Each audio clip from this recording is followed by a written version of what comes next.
ठीक है। जी करें।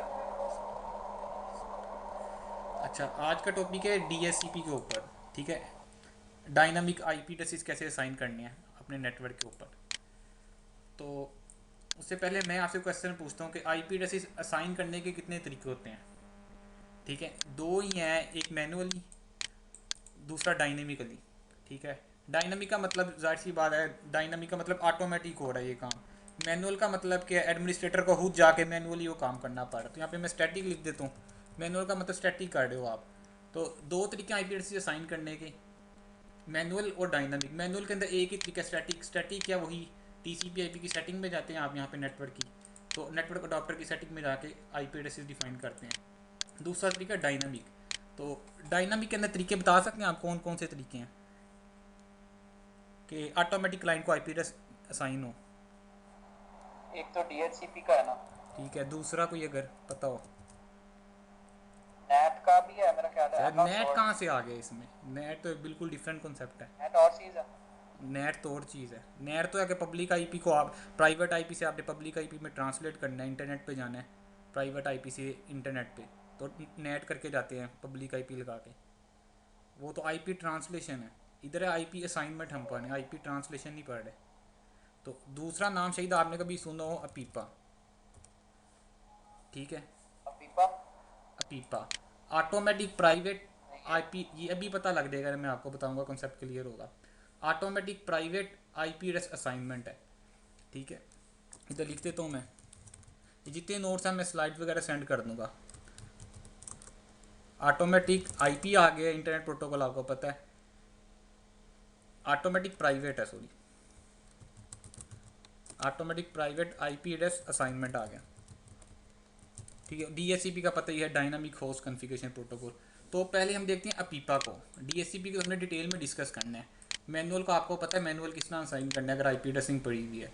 डीएससीपी को अभी थोड़ी देर में देखते हैं, अभी हमने अपीपा को देखना है। ठीक है, अब मैं क्वेश्चन पूछता हूँ आपसे, एक डायग्राम यहाँ पे मैं ओपन कर रहा हूँ आपके सामने।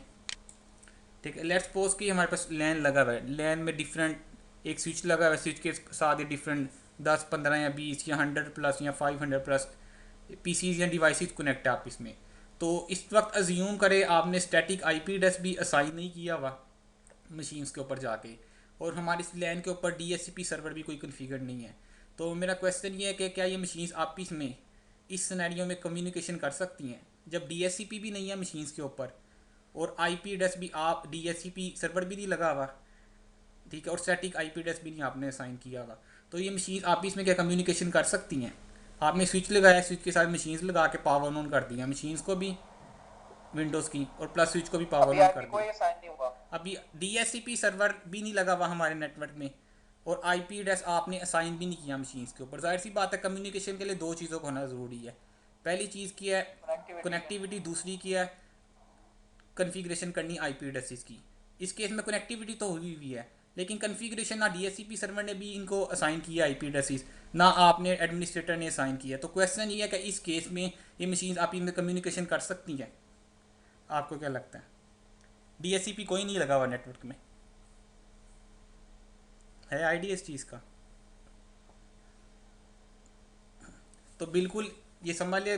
ठीक है, आमतौर पर जिसने भी एमसीएसई पढ़ी होगी इसको पता हो, इसको आइडिया ही नहीं होगा अपीपा का। तो आइडिया भी होगा, उसको पता होगा यार एक self generate IP address assign हो जाता है, डिटेल का नहीं पता होता। तो डिटेल में कंसेप्ट क्लियर करना है। अभी मैंने बताया कि ऑटोमेटिक आईपी एड्रेस असाइन करने के लिए डायनामिकली दो मेथड है, एक है डीएचसीपी, एक है अपीपा। अब ये बात याद रखें, जब आप स्टैटिक मशीन को आईपी एड्रेस भी असाइन ना करें और उस नेटवर्क में डीएचसीपी सर्वर भी रीचेबल ना हो, तो मशीन, विंडोज़ की मशीन की बात कर हम, लिनक्स की मशीन इस पे एप्लीकेबल नहीं है अपीपा पे। विंडोज़ की मशीन मशीन अपीपा को सपोर्ट करती है। तो अगर मशीन आपने देखा हो, सबसे पहले आप मशीन नेटवर्क पे लगाएंगे, मशीन अपने आप ब्रॉडकास्ट करेगी कि मुझे कहीं से ना कहीं से डीएचसीपी से आईपी एड्रेस मिल जाए। जब मशीन ब्रॉडकास्ट करती रहती है, थोड़ी देर के बाद अगर उसको कहीं से रिस्पॉन्स नहीं आता डीएचसीपी से, तो वो ऑटोमेटिक सेल्फ जनरेट अपने आप एक आईपी एड्रेस अपने आप को असाइन कर लेती है। उसकी रेंज क्या होती है ये अब आपको याद आ जाएगा, बहुत दफ़ा देखो, 169.254.x.y कर दिया मैंने, /16 के साथ क्लास बी का नेटवर्क है। आपने देखा होगा समटाइम जाती है आप मशीन के ऊपर, नेटवर्क डाटा की प्रॉपर्टीज में जाते हैं, देखते हैं 169.254 का आईपी एड्रेस असाइन हुआ था ऑटोमेटिक। ये खुद से विंडोज़ की जो मशीन है अपने आप DHCP सर्वर अगर उसको नेटवर्क पे ना मिले वो अपने आप खुद से एक एड्रेस जनरेट करती है और अपने आप को असाइन कर लेती है ताकि वो लैन के अंदर कम्युनिकेशन कर सकें। लाइक ये मशीन फर्स्ट मशीन है मेरे पास, इसको आपने लैन में लगाया, DHCP सर्वर अवेलेबल नहीं था, लाइक इसने अपने आप को एक IP एड्रेस कौन सा असाइन कर लिया, मैं यहाँ पे लिख रहा हूँ 169.254 लाइक .1.2 असाइन कर लिया इसने, ठीक है। इसी तरह ये मशीन नेटवर्क पे आई, DHCP सर्वर अवेलेबल नहीं था, इसने क्या किया, अपने आप को एक self generate IP address assign कर लिया, लाइक 21.1.4 कर लिया। अब ये देखिए ये IP एड्रेसेस हैं, ठीक है जी जी। ये स्पेशल एड्रेस भी कहलाता है। स्पेशल एड्रेस बिल्कुल ये रिजर्व हैं, ये IP एड्रेसेस विंडोज़ के जैसे अंदर 0000 है और यार 00 की बाद में उमर बात भाई कर, एक और 00 की बाद में बात करते हैं, ये वो उमर डिफ़ॉल्ट भाई आउट होता है। उमर भाई ये इसमें आईपी कंफ्लिक्ट नहीं हो सकता कि अगर मैं बताने लगो यार, बात सुन लो 1.1 ना, मैं सुन, अपने बिल्कुल ठीक कह रहे हो, मैं वही बात पूरी करने लगा था कॉन्फ्लिक्ट की। अब ये ज्यूम करें इस मशीन को, बात पहले से पहले सुन लें, जब ये पीपा का टॉपिक खत्म होगा फिर क्वेश्चन करना आप, अब तो तब तक क्लियर हो जाएंगी आपकी सारी क्वेश्चन। ये मशीन IP एड्रेस इसको साइन हुआ, सबनेट मास्क क्या होगा यहाँ पे, क्लास B का जाहिर सी बात है 255.255.0.0 नीचे वाली मशीन का भी। अब इसने भी सेल्फ IP जनरेट कर लिया और अपने आप को साइन कर लिया, नीचे वाली मशीन ने भी। अब जैसे ही क्यों जनरेट किया, ताकि लैन के अंदर अगर DHCP भी अवेलेबल नहीं है और IP एड्रेस स्टैटिक भी नहीं साइन किया, इसलिए जनरेट किया ताकि मशीन लैन में कम्युनिकेशन कर सके। अब इशू ये है कि इस मशीन ने लाइक ऊपर वाली मशीन ने IP एड्रेस जनरेट करके अपने आप को साइन किया .1.2। अब ऐसा भी तो पॉसिबल है नेटवर्क में पड़ी हुई दूसरी मशीन खुद से यही IP खुद अपने आप को भी साइन कर ले, पॉसिबिलिटी है ना ऐसे। तो ऐसे ही होता है, जो भी मशीन अपने आप को 169.254 की रेंज से IP असाइन करती है तो असाइन करने के फ़ौरन बाद वो मशीन ये IP पूरे नेटवर्क पे ब्रॉडकास्ट करना शुरू कर देती है कि ये वाला IP एड्रेस किसी मशीन का तो नहीं है, ठीक है। पैकेट सेंड ब्रॉडकास्ट कर रही है पूरे नेटवर्क पे, ब्रॉडकास्ट का मतलब है ये नेटवर्क पे पड़ी सब मशीन पे रिक्वेस्ट जाएगी। पैकेट में ये इन्फॉर्मेशन होती है कि मैंने ये वाला IP एड्रेस अपने आप को असाइन किया है, अगर नेटवर्क में किसी और मशीन का ये IP एड्रेस है तो मुझे रिस्पॉन्स करे। अगर किसी और मशीन को IP एड्रेस सेम असाइन हुआ होता है 1.2 तो वो मशीन इसको रिस्पॉन्स करेगी, बाद में अपना IP एड्रेस चेंज कर लेगी ये मशीन। इसी तरह नीचे वाली मशीन ने भी जनरेट किया, नेटवर्क में कंटिन्यूस इसने ब्रॉडकास्ट करना स्टार्ट कर दी कि ये IP किसी मशीन का है, किसी मशीन का है, अगर जब तक नहीं होगा ये यूज़ करती रहेगी ये IP। जैसे इसको कहीं और से रिप्लाई आता है कि ये IP मेरे पास भी है तो ये वाली मशीन IP एड्रेस अपना चेंज कर लेगी, लेकिन रेंज कौन सी होगी 169.254 की, आगे वो चेंज कर लेगा। अब इशू ये है कि इस मशीन में कम्युनिकेशन तो हमारी बिल्कुल हो रही है, आप 169.254.1.2 पे आएँ, आप पिंग करें 1.4 नीचे वाली मशीन को तो पिंग बिल्कुल होगी। अगर इवन के नीचे वाली मशीन पे कोई वेब सर्वर भी पड़ा हुआ है, रिमोट डेस्कटॉप इवन के आपने इसको करना है तो आप ऊपर वाली मशीन से बैठ के .1.2 से .1.4 को एक्सेस कर सकती हैं। हमारी कम्युनिकेशन बिल्कुल वैसे ही होगी जैसे हम नॉर्मल IP एड्रेसेस यूज़ कर रहे होते हैं लैन के अंदर। लेकिन इशू क्या है, इशू क्या है, अपीपा के अंदर ऑटोमेटिक प्राइवेट IP एड्रेस जो जनरेट कर रहे हैं, अपीपा में इशू ये है कि कंटिन्यूस आपके नेटवर्क में ब्रॉडकास्ट होती रहती है। जब DHCP भी नहीं है, IP एड्रेस स्टैटिक भी नहीं किया, पीपा में कंटिन्यूस ब्रॉडकास्ट होती है और ब्रॉडकास्ट नेटवर्क के लिए अच्छी नहीं है। अगर नेटवर्क हमारा बहुत बड़ा है, बहुत बड़ा है तो ब्रॉडकास्ट भी बहुत ज़्यादा होगी, बहुत सारी मशीन जब है 200 मशीन लगी है, 200 मशीन इकट्ठी ब्रॉडकास्ट करेगी तो नेटवर्क क्या होगा, अच्छा सा हमारा डिस्टर्ब होगा। तो कम्युनिकेशन हम इसमें भी कर सकते हैं। अब हम देखते हैं हमारे पास दो मशीन हैं, ठीक है, दोनों इस टाइम हाइपर वी पे इंटरनल लैन के साथ कनेक्ट है, एक को हम सर्वर बनाएंगे, एक को क्लाइंट बनाएंगे। फिलहाल आप समझिए हमारे नेटवर्क में DHCP कोई नहीं है तो आप उस पर जाके देखें, उन पे अपीपा से एड्रेसेस मिले होंगे, क्यों, उन्होंने जैसे ही मशीन ऑन की उसने फाइंड किया DHCP सर्वर लैन पे नहीं मिला तो उन्होंने ऑटोमेटिक अपने आप को IP एड्रेस असाइन कर लिया। मैंने कहा कि अपीपा के अंदर भी बिल्कुल हमारी कम्युनिकेशन हो रही होती है, ठीक है। अपिंग करके देखेंगे, रिमोट डेस्कटॉप करके देखेंगे एक मशीन से दूसरी मशीन को तो हमारी बिल्कुल हो रही होगी जिस तरह नॉर्मल ट्रैफिक हमारी चल रही है। आपने देखा होगा समटाइम मशीन लैन के साथ कनेक्ट करते हैं, आप नेटवर्क शेयरिंग सेंटर में जाते हैं वहाँ पे तो आपको नेबर्स दिखा देता है अगर उस मशीन पे नेटवर्क डिस्कवरी ऑन है, हालांकि वो अपीपा पे होगी वो मशीन, फिर भी आप नेटवर्क सेंटर पे जाते हैं वहाँ पे आपको बता देता है आपके नेबर्स में ये मशीन कनेक्टेड है आपके लैन के साथ। तो क्यों हो रहा होता है, आप वहाँ पे क्यों आ जाती है आपकी मशीन पे, ताकि इसे साफ पता लग रहा है कि वो कम्युनिकेशन कर सकती है अगर पीपा पे भी है। आमतौर पे यूज़र यही समझते हैं जो MCSE पढ़ रहे हैं कि पीपा से जब भी IP एड्रेस मिलता है 169.254 ये वैलिड नहीं है। ये मैंने भी टीचर से पढ़ा था, उन्होंने कहा था वैलिड नहीं है, कम्युनिकेशन नहीं कर सकती, टीचर ने गलत बताया था। मज़ीद आगे जब भी स्टडी किया मैंने तो पता लगा अपीपा के ऊपर रहते हुए भी हम एग्जैक्ट वैसी ही कम्युनिकेशन कर सकते हैं जैसे नॉर्मल आईपी एड्रेसेस के साथ हम करते हैं। इशू क्या है, इसमें कंटिन्यूस ब्रॉडकास्ट हो रही होती है, इसलिए हम चाहते हैं कि हम दूसरी रेंजेस के या डीएससीपी के थ्रू आईपी एड्रेस एक दूसरे को मशीन्स को असाइन करें ताकि हमारे नेटवर्क से ब्रॉडकास्ट तो ख़त्म हो। तो मेरे पास दो मशीन्स आ रही है यहाँ पे, टीएल सर्वर और ये विंडोज़ 8.1 की है। तो मैं सर्वर के अंदर जाता हूँ मैं, तो इस मशीन का मैं आईपी एड्रेस दिखाता हूँ आपको। तो इसने क्योंकि इस वक्त हमारे लैन में डीएससीपी कोई नहीं है, इसको अपीपा से आईपी मिला होगा। ये येलो कलर का साइन आ रहा है, ठीक है, इसका मतलब इस पर कन्फिग्रेशन इस टाइम पूरी नहीं है। ईथरनेट पे आए, यहाँ पे डिटेल्स में जाएं, यहाँ पे क्या आईपी आ रहा है, डीएससीपी इनेबल आ रहा है, यस, इसका मतलब ये ऑटोमेटिक पे है, उसको आईपी नहीं मिला। इसका मतलब ये नहीं है डीएससीपी इनेबल है तो ये डीएससीपी से आईपी मिल गया। जब भी 169.254 की आप रेंज देखें, ठीक है, शुरू वाली ये 16 बिट्स हैं, ये रिजर्व हैं क्लास बी के, ये सेम रहेंगी, आगे की 2 बिट्स जो हैं, ये 2 ऑक्टेट जो हैं वो चेंज होंगे। तो ये 169.254 ये आगे इसको मिल गया आईपी एड्रेस। क्यों मिला, इस मशीन ने जैसे ही ऑन किया नेटवर्क पर ब्रॉडकास्ट की, ब्रॉडकास्ट करने के बाद डीएससीपी नहीं मिला, इसने आईपी एड्रेस अपने आप को ये साइन कर लिया। मैं इसको डिसेबल करके इनेबल करवाता हूँ, फिर देखते हैं। इनेबल किया, ये जैसे ही देखना नेटवर्क में ब्रॉडकास्ट इसने स्टार्ट कर दिया। डिटेल्स में आए, इस वक्त कोई आईपी नहीं मिला हुआ, ये वेट कर रहा है डीएससीपी सर्वर से ब्रॉडकास्ट करके।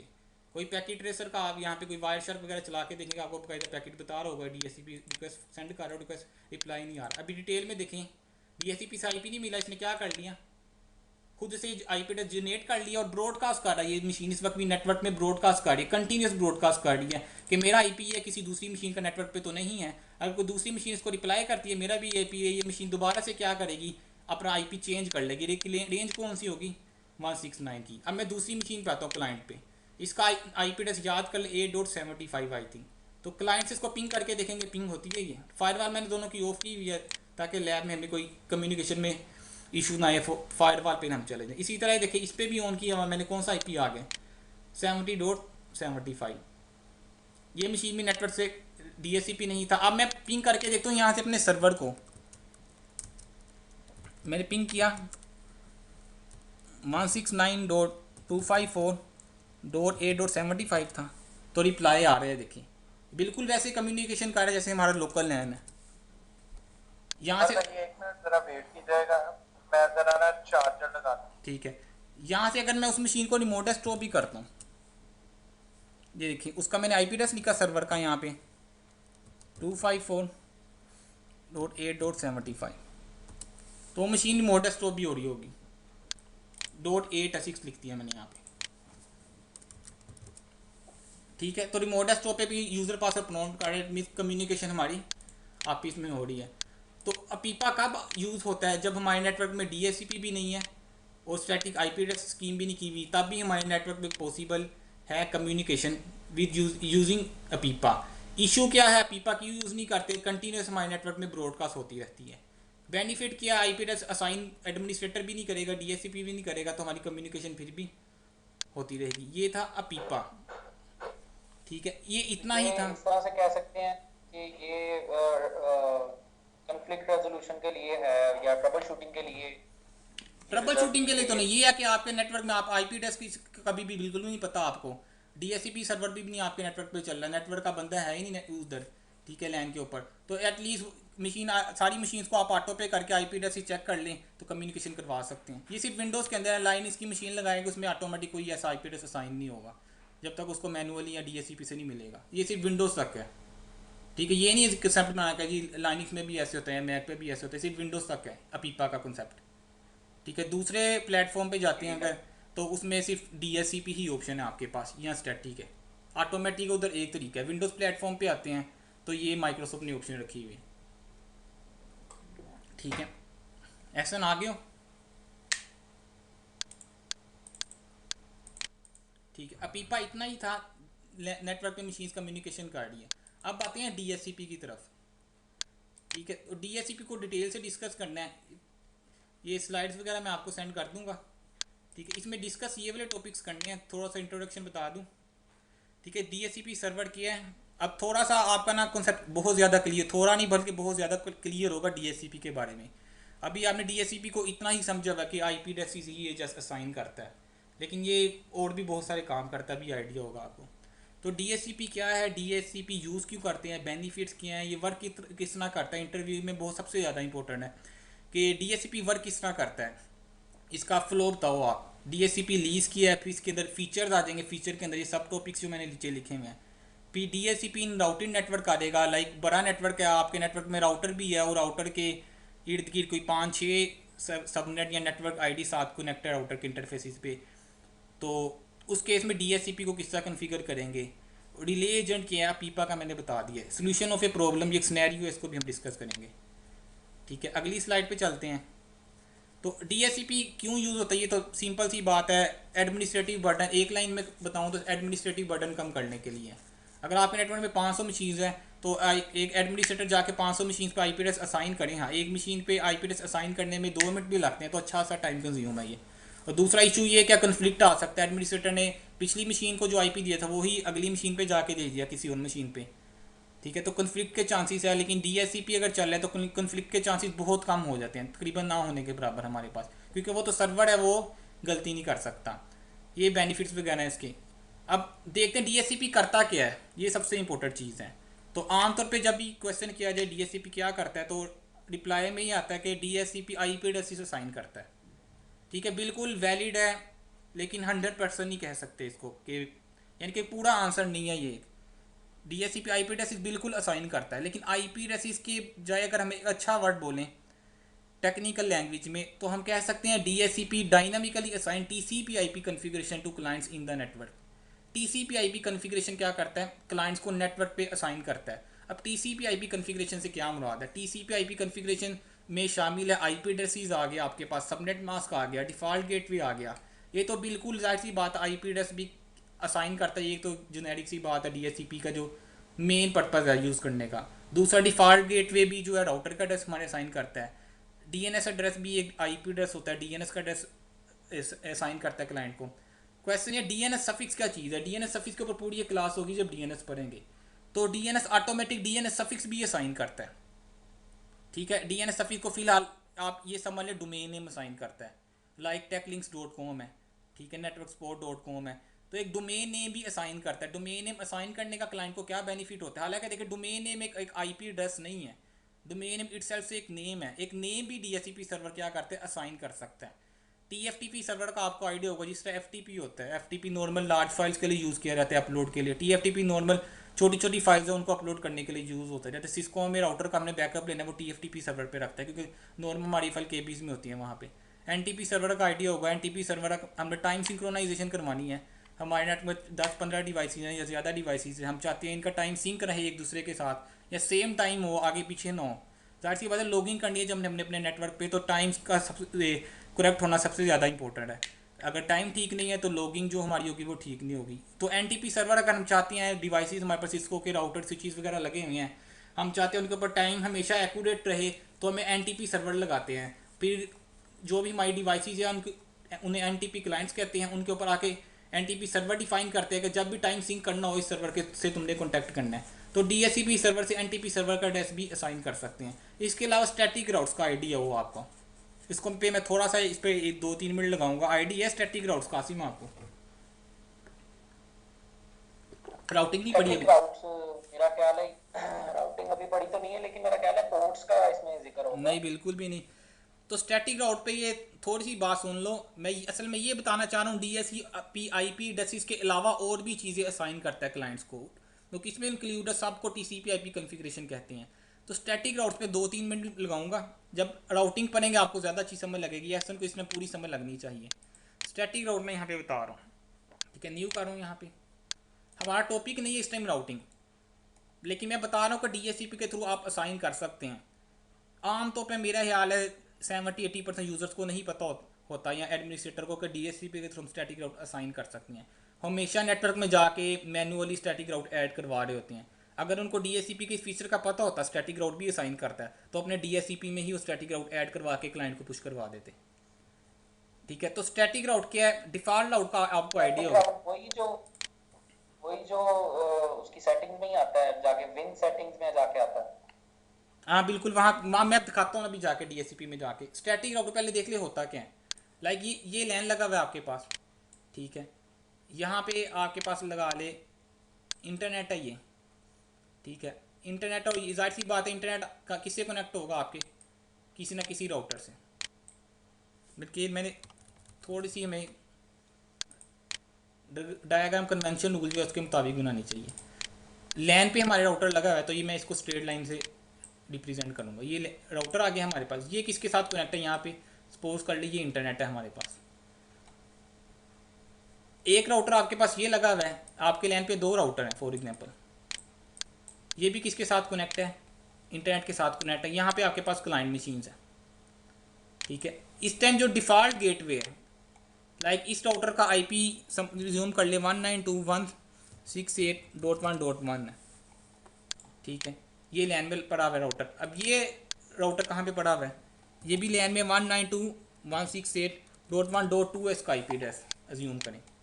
अब जो डीएससीपी आपके अज्यूम करें कि आपके नेटवर्क में डीएससीपी सर्वर लगा हुआ है, अब डीएससीपी के सर्वर के थ्रू इसको आईपी एड्रेस एक असाइन होगा, तो गेटवे कौन सा असाइन होगा, जिसे क्या कहते हैं, पूरा नाम लिखते हैं यहाँ पे, default gateway. Default gateway sign होता है 192.168.1.1।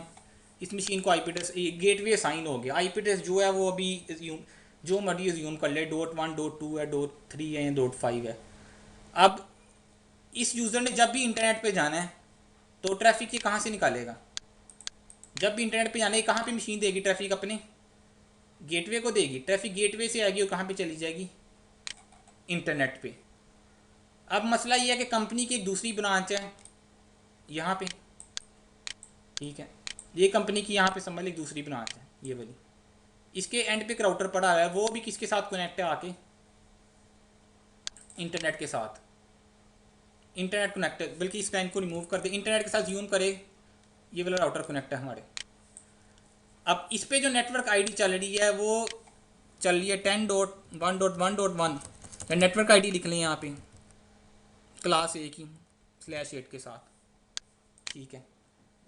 अब इशू ये है कि इन दोनों के दरमियान बना हुआ है वीपीएन, यहाँ से स्ट्रेट लाइन ड्रॉ कर ले आप, साइड टू साइड वीपीएन बना हुआ है कंपनी के इस राउटर, ठीक है, जो हमारा डिफ़ॉल्ट सॉरी ऊपर वाले राउटर के साथ, इस राउटर के साथ ये बनी हुई हमारी tunnel side to side VPN.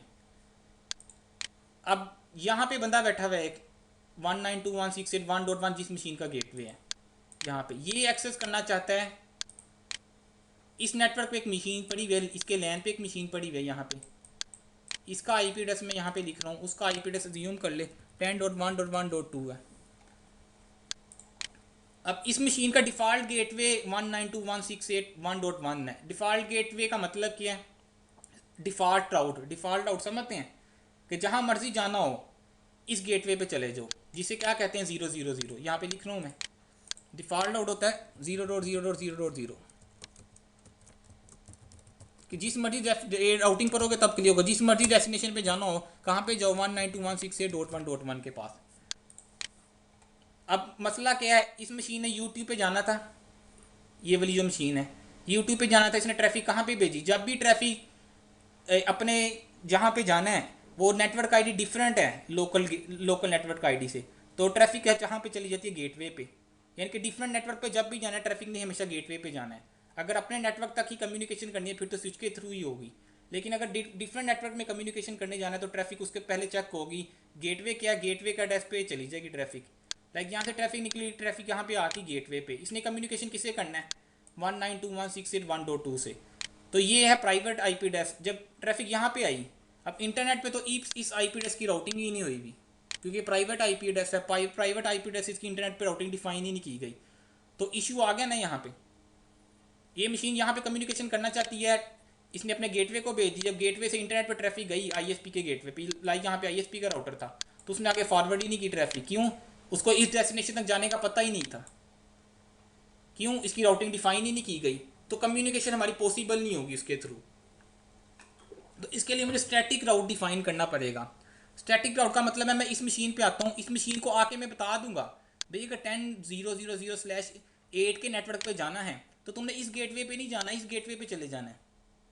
Static राउट आप मैनुअली आके स्टैटिक एक एंट्री डालने हैं, 0 0 कहते हैं डिफ़ॉल्ट राउट, 00 का मतलब यहाँ पे हमें डेस्टिनेशन का नहीं पता, मतलब जो भी डेस्टिनेशन हो, एनी डेस्टिनेशन। 00 का मतलब एनी डेस्टिनेशन, जहाँ मर्जी जाना हो, यूट्यूब पे जाना है, याहू पे जाना है, जीमेल पे जाना है, ठीक है, test.com पे जाना है, abc.com पे जाना है, xyz.com पे जाना है, कहाँ पे जाओ, इस गेटवे पे जाओ। अब मसला ये है कि इस आईपी एड्रेस पे जाना है तो ट्रैफिक फिर भी कहाँ पे शामिल होगी, इसके अंदर एनी भी शामिल हो रही है ना। जब एनी पे शामिल होगी तो ट्रैफिक कहाँ पे राउट होगी आपकी 1.1 पे। इशू ये 1.1 को पता ही नहीं है कि 1020 ये 10.1.1.1 वाला नेटवर्क कहाँ पे है। तो इसके लिए मैं स्टैटिक राउट है उसका किसको पता है, इस राउटर को पता है। इस राउटर पे क्यों क्यों पता है, इस राउटर का उस राउटर के साथ वीपीएन बना हुआ है। इस राउटर के अंदर एंट्री है कि 10.0.0 के नेटवर्क पे जाना है तो टनल में से पास करना है। इस राउटर के अंदर ये सेटिंग्स की गई है, कन्फिग्रेशन की गई है। तो हमें इस मशीन के अंदर आके स्टैटिक राउट ऐड करवाना पड़ेगा। अब स्टैटिक राउट हो सकता है आपकी मशीन पे ये एक मशीन ही पड़ी, पूरी टीम थी 50 बंदों की, उन 50 बंदों ने कहाँ पे जाना था, इस नेटवर्क पे। तो मैनुअली तो ये आप मैनुअली आके इस मशीन के ऊपर स्टैटिक राउट ऐड करवाएं। दूसरा क्या है, आप डीएचसीपी के थ्रू क्या कर दे, स्टैटिक राउट पुश करवा दे। जब भी इसे मशीन आईपी गेट करेगी तो स्टैटिक राउट इस नेटवर्क का पुश हो जाएगा इसको। जब पुश हो जाएगा स्टैटिक राउट में क्या आएगा एंट्री, यहाँ पे लिख देता हूँ। स्टैटिक राउट में ये एंट्री आएगी कि 10.0.0.0। उमर भाई, हाँ जी हाँ जी, यहाँ पे एक और क्वेश्चन है कि डिफॉल्ट राउट का एडी कम होता है, मैं बताता हूँ, स्टैटिक का उससे ज्यादा होता है। बताता हूँ अभी। स्टैटिक राउट की पहले उसके पास नहीं आएगा। नहीं, स्टैटिक राउट की पीरियोडिटी हमेशा ज़्यादा होती है, डिफ़ॉल्ट राउट की पीरियोडिटी सबसे ज़्यादा कम होती है। जब स्टैटिक राउट डिफाइन होगा पीरियोडिटी उसकी ज़्यादा होगी, यानी कि पहले वो मैच कर जाएगा। हमेशा राउटिंग कब होती है, मैचिंग होती है सबसे पहले। अगर मैच नहीं हो रहा फिर डिफ़ॉल्ट राउट पे आपकी ट्रैफिक जाती है। अब हम स्टैटिक राउट डिफाइन कर दे के 10.21 पे जाना तो कहाँ पे चले जाओ, 192.168.1.2 पे चले जाओ। अब इसके मैं अभी राउटिंग टेबल ऑन करके दिखाता हूँ आपको। अब इस मशीन ने एक्सेस किया 10.21.1.2 को, तो ट्रैफिक कहाँ पे आ गई आपकी, राउटिंग टेबल के अंदर चेक होने कि इस डेस्टिनेशन तक जाना है, किस राउटर के पास मैंने जाना है। तो डिफ़ॉल्ट राउट हमेशा आपका सबसे एंड पे चेक होता है। उससे पहले हमने स्टैटिक राउट ऐड करवा दिया। ये इंटरव्यू का क्वेश्चन है, स्टैटिक राउट की पीरियोडिटी ज़्यादा है कि डिफ़ॉल्ट राउट की, तो आपने हमेशा यही कहना स्टैटिक राउट की पीरियोडिटी सबसे ज़्यादा होती है, ठीक है। उसके बाद डायनामिक राउट की आ रही है, फिर आपकी एंड पे आ रहती है डिफ़ॉल्ट राउट की। तो सबसे पहले ये चेक होगा कि 10.0.0 के नेटवर्क पे जाना है, कहाँ पे चले जाओ, इस गेटवे पे चले जाओ। ट्रैफिक इस गेटवे पे आ रहेगी, इसको तो पता आगे वीपीएन बना हुआ है पॉइंट टू पॉइंट, ठीक है। अगर दूसरी ट्रैफिक आएगी यूट्यूब की, याहू की, तो उसका आईपी एड्रेस नेटवर्क आईडी हमने यहाँ पे डिफाइन ही नहीं की गई, वो किसे मैच होगी, डिफ़ॉल्ट राउट से। जब डिफ़ॉल्ट राउट से मैच हो जाएगी तो ट्रैफिक कहाँ पे निकल जाएगी, वन वाले गेटवे पे। वन वाले गेटवे को तो पता ही आगे इंटरनेट के साथ कनेक्ट है, ठीक हो गया। तो ये स्टैटिक राउट डीएचसीपी के थ्रू हम पुश करवा सकते हैं। स्टैटिक राउट किस तरह के होते हैं, वो इसी तरह होते हैं। उसकी कमांड राउट -p, आगे पूरा उसका सिंटैक्स है, कहाँ पे जाना है, 10 के नेटवर्क पे जाना है तो कहाँ पे चले जाओ, इस गेटवे पे चले जाओ। राउटर के अंदर भी जिस तरह राउटिंग टेबल बनता है, विंडोज़ के अंदर भी राउटिंग टेबल आ रहा होता है। जैसे मैं यहाँ पे ऑन करके दिखाता हूँ आपको। अभी मैं राउट प्रिंट करता हूँ यहाँ पे, तो यहाँ पे देखें ये क्या आ रहा होगा आपके पास, डिफ़ॉल्ट राउट।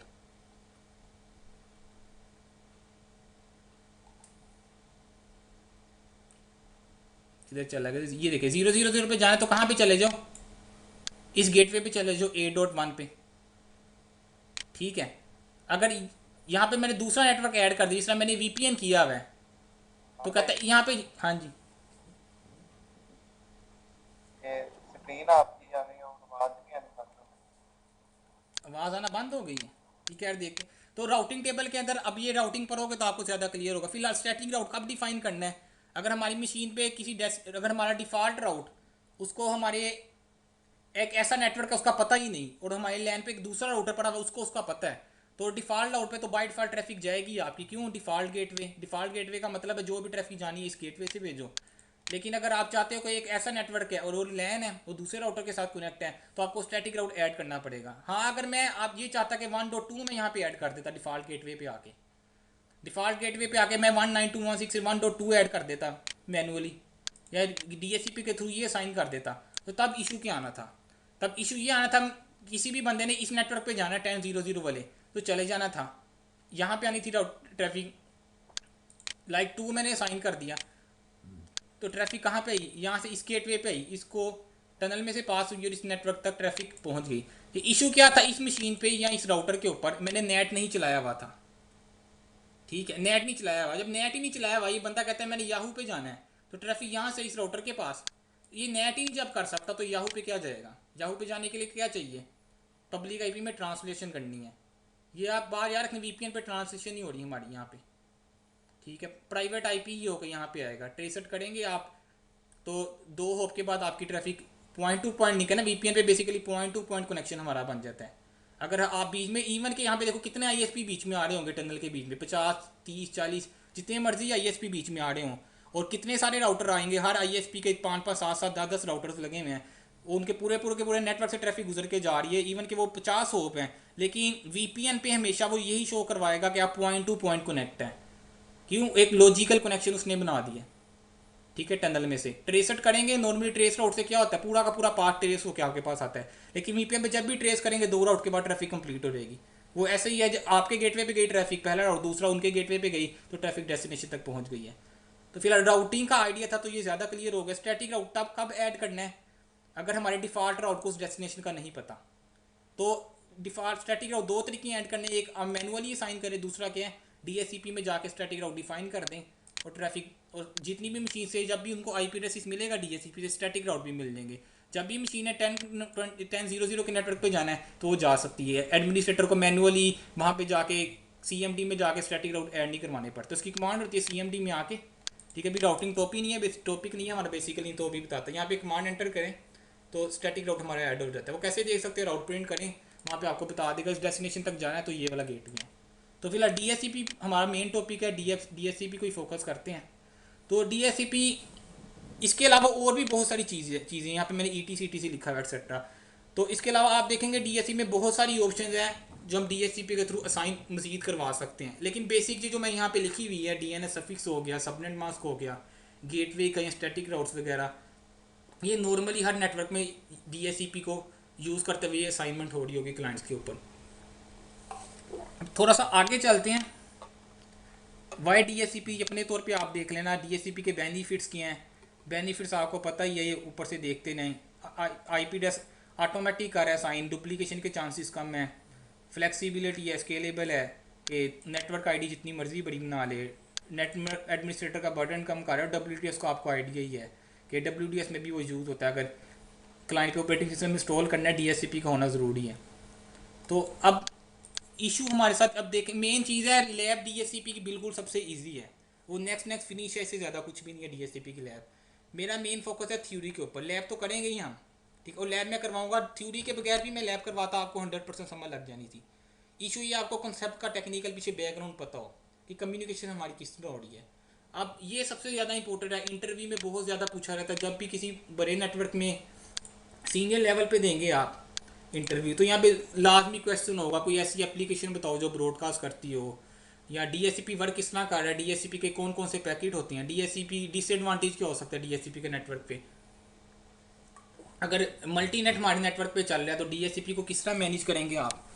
तो अब डीएससीपी को देखते हैं, डीएससीपी वर्क किस तरह करता है। वर्क से मुराद क्या है, आपके नेटवर्क पे क्लाइंट है जिसे मैं डीएससीपी क्लाइंट कहूँगा, डीएससीपी सर्वर पड़ा हुआ है।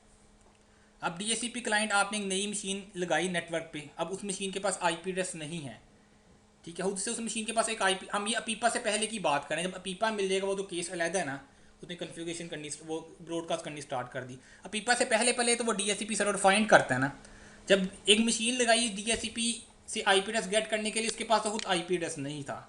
अब हमने यही देखना है डीएससीपी वर्क के अंदर कि क्लाइंट डीएससीपी सर्वर से आईपी किस तरह गेट करता है, ठीक है, क्या कम्युनिकेशन होती है, कितने स्टेप्स हैं कि क्लाइंट को उन स्टेप्स के बाद डीएससीपी सर्वर से आईपी सक्सेसफुली मिलना चाहिए। तो थोड़ा सा यहाँ पे सिनेरियो क्लियर करता हूँ। अज्यूम करें ये लैन है आपके नेटवर्क में, यहाँ पे एक मशीन पड़ी है जिसे आप क्या कह दें, क्लाइंट कह दें, ये क्लाइंट है। यहाँ पे एक सर्वर लगा लें आप, जो हमारा सेम सिनेरियो, इसे मैंने सर्वर कह दिया, डीएससीपी सर्वर। एक बात याद रखनी है, जब भी सर्वर नेटवर्क पे लगाएंगे डीएससीपी सर्वर, तो डीएससीपी सर्वर इंस्टॉल करने से पहले डीएससीपी सर्वर का अपना आईपी एड्रेस स्टैटिक होना चाहिए, क्योंकि डीएससीपी सर्वर के पास खुद अपना आईपी एड्रेस स्टैटिक नहीं होगा, वो क्या सर्विसेज देगा। कि डीएससीपी सर्वर का अपना आईपी स्टैटिक होगा तो डीएससीपी सर्वर चलेगा, अदरवाइज डीएससीपी सर्वर आपका काम नहीं करेगा। अगर आप इंस्टॉल करें डीएससीपी सर्वर, आईपी आपका स्टैटिक नहीं था तो आपको उसी टाइम वो मैसेज दे देगा कि DHCP सर्वर आपका वर्क नहीं करेगा या DHCP सर्वर आप इंस्टॉल नहीं कर सकते जब तक आप DHCP के ऊपर स्टैटिक IP एड्रेस असाइन ना कर दें। तो यही है, जब भी आपने किसी मशीन को DHCP सर्वर बनाना है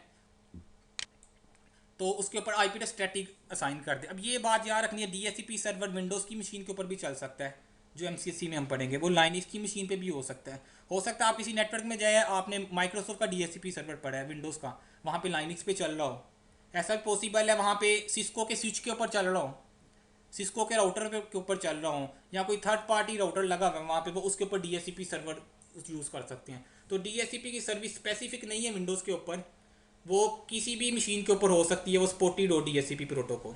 वो राउटर के ऊपर भी DHCP सर्वर चल सकता है, स्विच के ऊपर भी चल सकता है, आपकी विंडोज़ की मशीन के ऊपर भी चल सकता है, लाइनक्स के ऊपर भी चल सकता है। वो मशीन VM भी हो सकती है, वो मशीन फिजिकल भी हो सकती है, वो राउटर भी हो सकता है, वो स्विच भी हो सकता है। तो ये नहीं कॉन्सेप्ट बनाना जो मशीन है हमारी वो लैन पे पड़ी हो।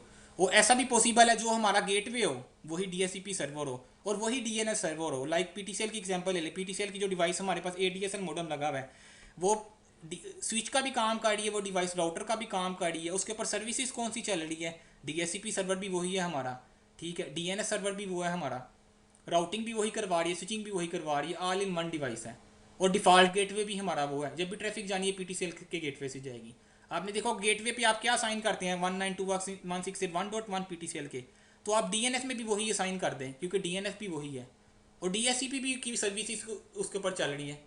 वो बिल्कुल बेसिक फंक्शनैलिटी दे रही है। DNS उस पर प्रॉपर DNS नहीं है, वो बेसिकली DNS की सर्विस दे रहा है, वो DNS फॉरवर्डर है। DHCP की सर्विस है, बेसिक लेवल का DHCP है, सारे फुल फ्लैज DHCP नहीं है वो, उसके ऊपर लिमिटेशन है कि बस वो IP एड्रेस असाइन करता है। अगर आप चाहते हैं मैं उसके थ्रू जाके स्टैटिक असाइन करूँ तो लिमिटेशन है उसकी। तो हम इस टाइम पढ़ते हैं माइक्रोसॉफ्ट का, ये भी नहीं है कि हर DHCP सर्वर के अपने फीचर्स हैं। जो अभी मैंने फीचर्स बताए हैं, स्टैटिक राउट साइन कर दो या डोमेन नेम वगैरह, NTP सर्वर, तो ये माइक्रोसॉफ्ट के DHCP की हैं। आप दूसरे DHCP में जाओगे पॉसिबल है वहाँ पे फीचर्स ना मिले आपको। तो ये सर्वर लगाया हमने, एक क्या लगा दिया, क्लाइंट। अब इशू ये है कि ये क्लाइंट नया लगाया, आपने इसको अपने नेटवर्क के साथ कनेक्ट करवाया और अज्यूम कर ले DHCP सर्वर का IP था 192.168.1.1, स्टैटिक IP एड्रेस आपने असाइन कर दिया, DHCP की सर्विसेज इसके ऊपर इंस्टॉल कर दी, कॉन्फ़िगर कर दी, सक्सेसफुली वर्किंग कर रही है, स्टार्ट स्टेट में है। अब इशू ये है, जब भी एक मशीन आप क्लाइंट नेटवर्क पे लगाएंगे तो आपको पता है जब भी कम्युनिकेशन करनी हो आपने तो आपके पास IP एड्रेस का होना ज़रूरी है। कनेक्टिविटी तो करवा दी, अब इशू ये मशीन तब तक हमारे नेटवर्क में कम्युनिकेशन नहीं कर सकती, अपीपा से पहले की बात है, तब तक नहीं कर सकती जब तक इस मशीन के पास वैलिड IP एड्रेस असाइन ना हो। जब तक IP मिलेगा तो ये सर्वर के साथ कम्युनिकेशन करेगी ना, ऐसे ही है ना। तो आपको पता होगा क्लास A B C क्या यूनिकास्ट क्लासेस हैं IP एड्रेसेस में। तो यूनिकास्ट में क्या होता है, यानी कि जो IP एड्रेस उस रेंज में से साइन होंगे वो यूनिकास्ट IP एड्रेस है, 1-to-1 कम्युनिकेशन के लिए यूज़ होते हैं। इस तरह मल्टीकास्ट भी पढ़े होंगे, ब्रॉडकास्ट भी पढ़े होंगे। तो अभी आसिम जी आपके लिए है, एहसन को तो आइडिया होगा इन चीज़ों का, आगे मैंने देखना IP एड्रेस इसके कॉन्सेप्ट कितने क्लियर हैं आपके। अभी क्वेश्चन पूछना है आपसे, अब ये बात अच्छी तरह समझनी है। क्लाइंट आ गया हमारे पास, सर्वर आ गया, इशू ये है इस मशीन के ऊपर इस वक्त कोई IP एड्रेस असाइन नहीं है और इसने DHCP सर्वर से IP गेट करना है। तो क्या ऐसी कंडीशन है या ऐसा क्या हम ऐसा इन्वायरमेंट क्रिएट करें क्लाइंट DHCP सर्वर से कम्युनिकेशन कर सकते हैं? यूनिकास्ट तो पॉसिबल नहीं है क्योंकि यूनिकास्ट के लिए यूनिकास्ट IP एड्रेस होना चाहिए क्लास A B या C में से, जो क्लाइंट के पास नहीं है। तो यूनिकास्ट इस इन्वायरमेंट में हम पॉसिबल ही नहीं है। यूनिकास्ट के लिए सर्वर और क्लाइंट दोनों के पास यूनिकास्ट IP एड्रेस होना चाहिए। तो यूनिकास्ट करा के मैं IP एड्रेस गेट नहीं कर सकता। दूसरा ये था यूनिकास्ट नहीं हो सकती, इसको DHCP सर्वर का IP भी नहीं पता, ये तो भी नेटवर्क पे नहीं लगी है। IP पता होता तो DHCP सर्वर के साथ कम्युनिकेशन कर सकती ना। तो इन शॉर्ट ये कि यूनिकास्ट पॉसिबल नहीं है कि यूनिकास्ट के थ्रू ये क्या करें। यूनिकास्ट होती है 1-to-1 कम्युनिकेशन के। आज जैसे आपने वेब सर्वर है, वेब सर्वर को सीधे एक्सेस किया, वो क्या हुआ, सीधी वेब सर्वर पर रिक्वेस्ट गई और रिप्लाई आ गया, ये 1-to-1 कम्युनिकेशन है। इसके अलावा एक ही तरीका है, आप नेटवर्क पर ब्रॉडकास्ट करवाएं। एक बार है DHCP सर्वर TCP की किस पोर्ट पे लिसन कर रहा होता है, TCP/ इसमें लिखते TCP 68 के ऊपर लिसन कर रहा होता है। और DHCP क्लाइंट किस पे, जब भी DHCP इसने IP गेट करना होगा, किस पोर्ट पे, कौन सी पोर्ट लगा के सेंड करेगा अपने 67, क्योंकि क्लाइंट की सर्वर की पोर्ट क्या होगी 68 का मतलब है जब भी इस मशीन के ऊपर DHCP सर्वर इंस्टॉल करेंगे तो TCP 68 की पोर्ट पे लिसनिंग करना स्टार्ट कर देगा DHCP सर्वर और जैसे DSCP इंस्टॉल करते हैं फायरवॉल में पोर्ट ऑटोमेटिक इनेबल हो जाती है, एक रूल ऐड हो जाता है, आपको जाके मैनुअली ऐड नहीं करवाना पड़ता इनबाउंड डायरेक्शन में। क्लाइंट ने DSCP सर्वर से IP गेट करना है क्लाइंट के पास। मैं थोड़ा सा स्लो बता रहा हूँ, बेसिक चीज़ यही है, आगे जाके मैं थोड़ा सा फास्ट चलूँगा, यहाँ पे समझने लगी आगे भी नहीं लगेगी। यूनिकास्ट नहीं कर सकते, यूनिकास्ट के लिए क्या यूनिकास्ट IP का होना ज़रूरी है। अब एक ही है ब्रॉडकास्ट कर दें। ब्रॉडकास्ट का मतलब क्या है, ये पूरे नेटवर्क पे रिक्वेस्ट को सेंड कर दें, हर पीसी के पास वो रिक्वेस्ट चली जाए। जब हर पीसी के पास चली जाएगी, हमारे मशीन पे 50 मशीनें पड़ी हुई हैं, तो उसमें से एक ना एक तो DSCP सर्वर होगा ना।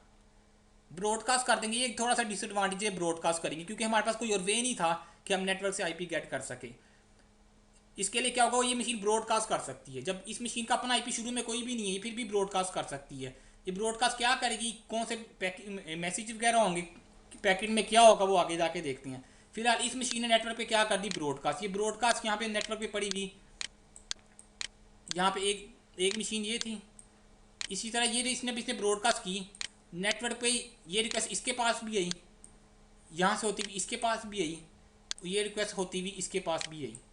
अब क्या होगा, ये मशीन तो DSCP रिक्वेस्ट किस पोर्ट पे गई है, पैकेट के अंदर था ये रिक्वेस्ट है पोर्ट सर्विस 68 के लिए, TCP पोर्ट 68 के लिए रिक्वेस्ट। इस मशीन पे इसने भी डिस्कार्ड कर दी, इसने भी डिस्कार्ड कर दी। क्यों कर दी, ये मशीन तो TCP 68 के ऊपर लिसन ही नहीं कर रही, DSCP के पोर्ट के ऊपर, इसको पता ही नहीं ये सर्विस की है। जब इसके पास आएगी तो जाहिर सी बात है अगर प्रोसेस ही नहीं कर सकती, वो सर्विस चल ही नहीं रही DSCP की, इन्होंने कर दी डिस्कार्ड कर दी। अब रिक्वेस्ट होती हुई इस सर्वर तक आई, इस सर्वर ने तो लिसन की ना, लिसन करने के बाद क्या करेगा इसको भी देखते हैं। इन शॉर्ट ये कि ब्रॉडकास्ट करने से DSCP सर्वर के पास रिक्वेस्ट पहुंच जाती है। इसलिए कोई पूछे कि DSCP सर्वर में क्या करता है कम्युनिकेशन में, आप कहना ब्रॉडकास्ट करता है। क्लाइंट किस तरह गेट करता है, IP एड्रेस के पास अपना IP नहीं होता, इंटरव्यू में कोई पूछे उसे कहना ब्रॉडकास्ट करके भी कर लेता है, वो पूरे नेटवर्क पे ब्रॉडकास्ट कर लेता है। DSCP सर्वर पे लिसनिंग हो रही होती है उस पे। हाँ जी, ये ब्रॉडकास्ट DHCP सर्वर कर रहा है या क्लाइंट कर रहा है? आगे जाके बताता हूँ, डिटेल में है चारों पैकेट, दोनों करते हैं। फिलहाल किसने किया स्टार्ट में, जाहिर सी बात है, एक मिनट, इस टाइम IP किसको चाहिए, स्टार्ट में क्लाइंट को चाहिए ना। DSCP सर्वर पड़ा हुआ है आपके नेटवर्क में, आपने नई मशीन लगाई, DSCP को तो नहीं पता लगा भी स्विच पे एक पोर्ट अप होगी और नई क्लाइंट लग गया। आपने जैसे ही क्लाइंट नेटवर्क पे लगाया, IP इसको चाहिए ना, तो शुरू में फर्स्ट पैकेट में ब्रॉडकास्ट कौन करेगा, फर्स्ट पैकेट में ब्रॉडकास्ट क्लाइंट करेगा ना, क्योंकि क्लाइंट को IP चाहिए, क्लाइंट ब्रॉडकास्ट करेगा। अब रिप्लाई में देखेंगे DSCP क्या करता है, यूनिकास्ट करता है कि ब्रॉडकास्ट करता है। अब किस नेटवर्क पे ब्रॉडकास्ट करेगा, क्वेश्चन ये है। शुरू में जैसे ही क्लाइंट मशीन आपने नेटवर्क पे लगाई, नेटवर्क केबल प्लग की, क्लाइंट ब्रॉडकास्ट करेगा। आपने जो भी क्वेश्चन किया उसका अभी आंसर यही समझे, क्लाइंट ने ब्रॉडकास्ट किया फर्स्ट पैकेट में, फर्स्ट पैकेट में क्लाइंट ने ब्रॉडकास्ट किया।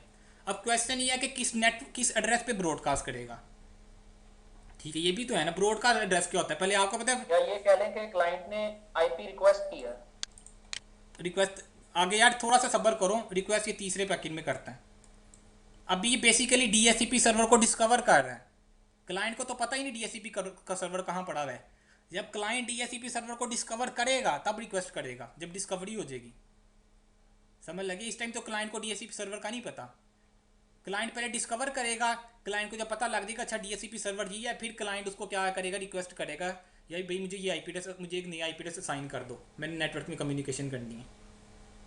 पहले डिस्कवरी होगी फिर रिक्वेस्ट जाएगी, चारों पैकेट्स को आगे देखना है मेरे टेबल। ब्रॉडकास्ट के थ्रू ही होगी, बिल्कुल, डिस्कवरी तो ब्रॉडकास्ट के थ्रू ही होगी। क्यों, इस क्लाइंट को तो DSCP सर्वर का पता ही नहीं था स्टार्ट में, प्लस इसके पास अपना यूनिकास्ट IP नहीं था। यूनिकास्ट IP होता है जो डायरेक्ट DSCP सर्वर के पास जाता, या मुझे IP एड्रेस असाइन कर दो, उसके बाद अपना IP कोई नहीं है, तो डिस्कवर पहले नेटवर्क पे ब्रॉडकास्ट करता है, ब्रॉडकास्ट करने से नेट DSCP सर्वर डिस्कवर हो जाता है, डिस्कवर करने के बाद ये रिक्वेस्ट करता है, वो आगे देखते हैं। अब क्वेश्चन ये किस एड्रेस पे ये ब्रॉडकास्ट करता है, तो आज से क्वेश्चन है, ये IP है 192.168.1.1 इसका ब्रॉडकास्ट एड्रेस क्या होगा। नेटवर्क ID है 192.168.1.2 डॉट आगे क्या है, ब्रॉडकास्ट यार जीरो का, हाँ क्लास ही है ना, 1.255, ठीक है 1.255 क्लास C है। आगे से क्या कहेंगे, ब्रॉडकास्ट एड्रेस आ गया हमारे पास। अब क्वेश्चन ये है कि क्लाइंट इस नेटवर्क पे ब्रॉडकास्ट करेगा, मेरा ये क्लाइंट है, इसने ब्रॉडकास्ट करनी है ना, ब्रॉडकास्ट किसी ना किसी एड्रेस पे जाएगी, जाहिर सी बात है। अब ब्रॉडकास्ट इस एड्रेस पे जाएगी, पहले ये बताएं 192.168.1.255 जरा सोच के बताएं, इधर से आईपी एड्रेसेस के कॉन्सेप्ट क्लियर होंगे आपके यहाँ से। ब्रॉडकास्ट किस एड्रेस पे ब्रॉडकास्ट जाएगी? क्या चीज, क्वेश्चन दोबारा करें। क्लाइंट ने ब्रॉडकास्ट करनी है, क्वेश्चन ये है कि डीएचसीपी सर्वर पे ये आईपी मिला हुआ है जिसका ब्रॉडकास्ट एड्रेस ये है, तो क्लाइंट ब्रॉडकास्ट इस एड्रेस पे करेगा या किसी और एड्रेस पे सेंड करेगा? क्वेश्चन ये है। क्लाइंट की तो कम्युनिकेशन हुई नहीं है। क्लाइंट ने ब्रॉडकास्ट करनी है ना, किस एड्रेस पे करेगा ब्रॉडकास्ट?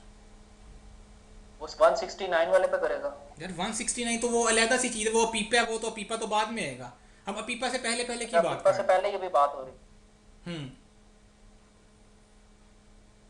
अब ये देखो यार, आईपी एड्रेसिंग इसका मतलब कॉन्सेप्ट नहीं बने अभी आईपी एड्रेसिस के ना। 255.255.255. ये एसन बोल रहा है, असीम बोल रहा है। क्लास सी का सबनेट मास्क जो है वो उस पे यार आप समझ लो, यहाँ पे ये आईपी एड्रेस की बहुत बड़ा कॉन्सेप्ट है, बड़ा नहीं है बल्कि छोटी सी चीज़ है, क्लियर करना इसको थोड़ा सा टफ होता है। आमतौर पर पता ही नहीं होता, आईपी एड्रेस पढ़ लेते हैं। ब्रॉडकास्ट एड्रेस होता क्या है? ब्रॉडकास्ट एड्रेस वो एड्रेस है जब भी किसी मशीन पे लाइक 192.168.1.1 है ना, जब भी ये मशीन पे ये आईपी एड्रेस कन्फिगर होगा तो इस पे ये वाला एड्रेस भी क्या हो जाएगा, ऑटोमेटिक कन्फिगर हो जाएगा। यानी कि इस मशीन के दो एड्रेस होंगे, एक यूनिकास्ट एड्रेस है इस मशीन का, एक मल्टीकास्ट ब्रॉडकास्ट एड्रेस है। हमारे नेटवर्क में एक मशीन पड़ी हुई है फॉर एग्जांपल यहाँ पे, और ये मशीन आईपी एड्रेस इसको लाइक डीएचसीपी से मिला हुआ है पहले से, यहाँ स्टैटिक दिया हुआ है आपने, इसका आईपी ज्यूम करें। बात है समझने की, ट्रिकी पॉइंट है, मैं वो पॉइंट समझाना चाह रहा हूँ।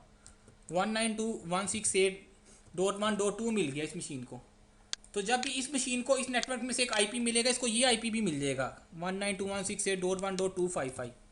ये बात यकनी यूनिकास्ट एड्रेस हमेशा हमारे नेटवर्क पे पड़ी हुई यूनिक होता है। यूनिकास्ट एड्रेस हर मशीन का अपना होगा, कन्फ्लिक्ट नहीं इस पर हो सकता कि 1.1 एक मशीन पे दिया वही मैं दूसरी मशीन पे भी दे दूँ, तीसरी पे भी दे दूँ। यूनिकास्ट एड्रेस हमेशा सिंगल होता है। ब्रॉडकास्ट एड्रेस मल्टीपल मशीन पे हो सकता है। अब इस मशीन के दो आईपी होंगे, एक यूनिकास्ट आईपी है इस मशीन का, ब्रॉडकास्ट आईपी एक यूनिकास्ट आईपी है। इसी तरह तीसरी मशीन लगाएंगे .3, उसके भी दो एड्रेसेस होंगे, एक यूनिकास्ट है एक ब्रॉडकास्ट एड्रेस है।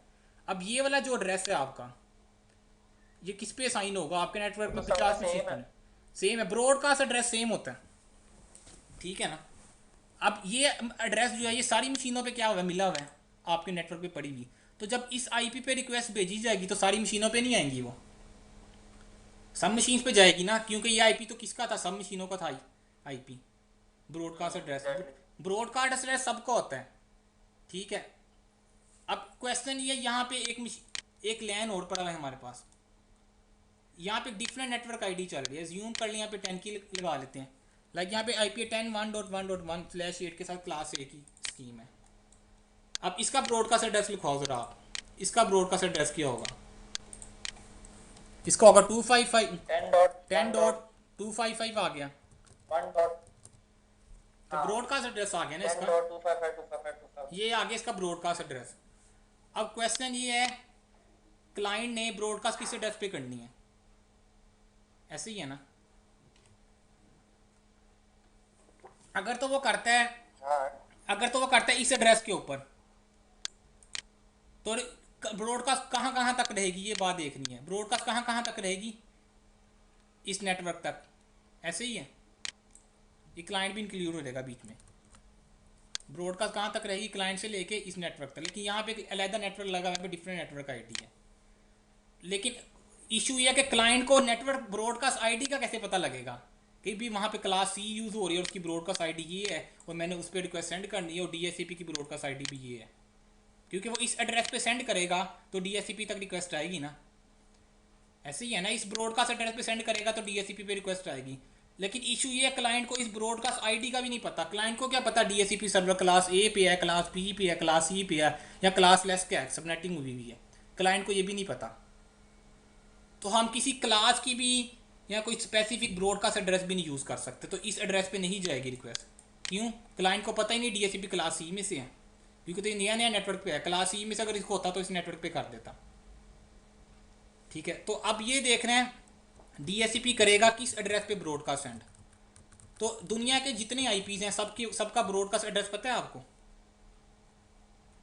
दुनिया के जितने भी आईपी हैं सबका ब्रॉडकास्ट एड्रेस क्या बनेगा यार? सबसे आखिरी आईपी। लास्ट वाला 255 बिल्कुल 255। समझ गए। ये क्या है, दुनिया के जितने नेटवर्क है सबका ब्रॉडकास्ट आईपी ही है।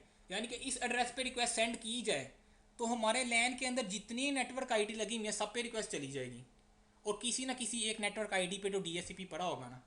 लाइक यहाँ पे मैंने अभी क्या बनाया था, 10 का नेटवर्क है यहाँ पे, ऐसे ही है 10.0.0.0 का नेटवर्क आ गया यहाँ पे /8 के साथ आ गया आपके। ठीक है, अब क्वेश्चन ये है कि अगर इस एड्रेस के ऊपर मैं ब्रॉडकास्ट करवा दे, डीएससीपी क्लाइंट को पहले से इसी तरह कॉन्फ़िगर किया गया है, डिज़ाइन इसी तरह किया गया है विंडोज़ के अंदर कि जब भी इसने आईपी गेट करना है किस एड्रेस पे ये ब्रॉडकास्ट करेगा, इस एड्रेस पे। अब ये वाला एड्रेस भी याद रखना है, एक तो इसका ये वाला ब्रॉडकास्ट एड्रेस था, एक इस मशीन का ये वाला ब्रॉडकास्ट एड्रेस था, दूसरा इस मशीन के ऊपर ये वाला एड्रेस भी मिला होता है। ठीक है, ब्रॉडकास्ट एड्रेस मल्टीपल भी हो सकते हैं। जब भी इस आईपी पे रिक्वेस्ट सेंड की जाएगी तो आपके नेट लैन है, लैन के अगर 10 नेटवर्क आईडीज अटैच हैं डिफरेंट, तो उसमें से किसी एक में डीएससीपी पड़ा होगा, रिक्वेस्ट वहाँ तक चली जाएगी।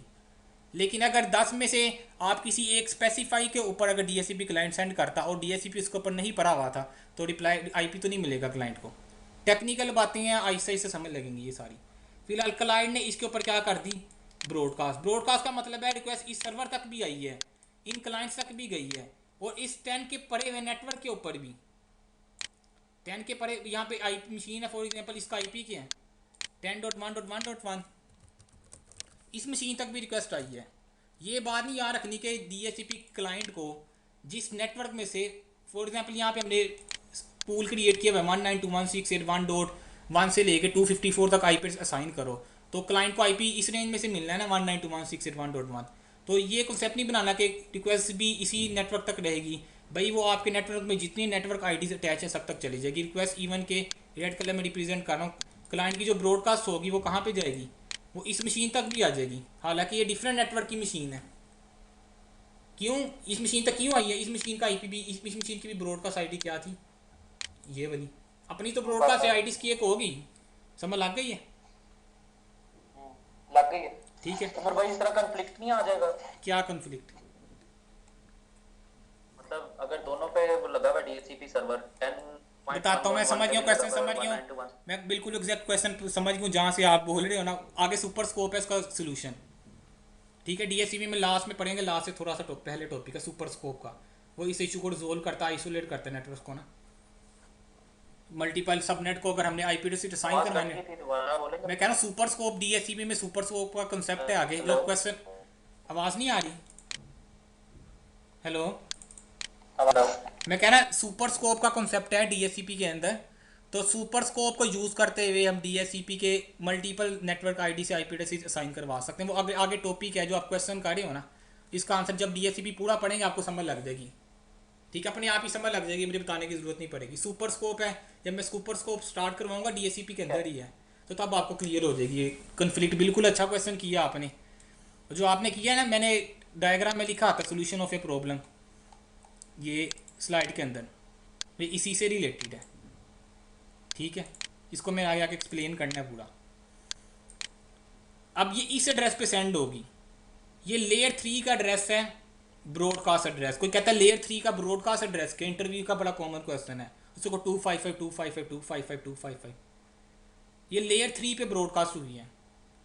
लेयर 3 पे ब्रॉडकास्ट का मतलब है आपके नेटवर्क पे अगर 10 सबनेट अटैच हैं, लाइक यहाँ पे एक नया स्विच लगा हुआ है यहाँ पे, ठीक है, यहाँ पे नेटवर्क आईडी चल रही है।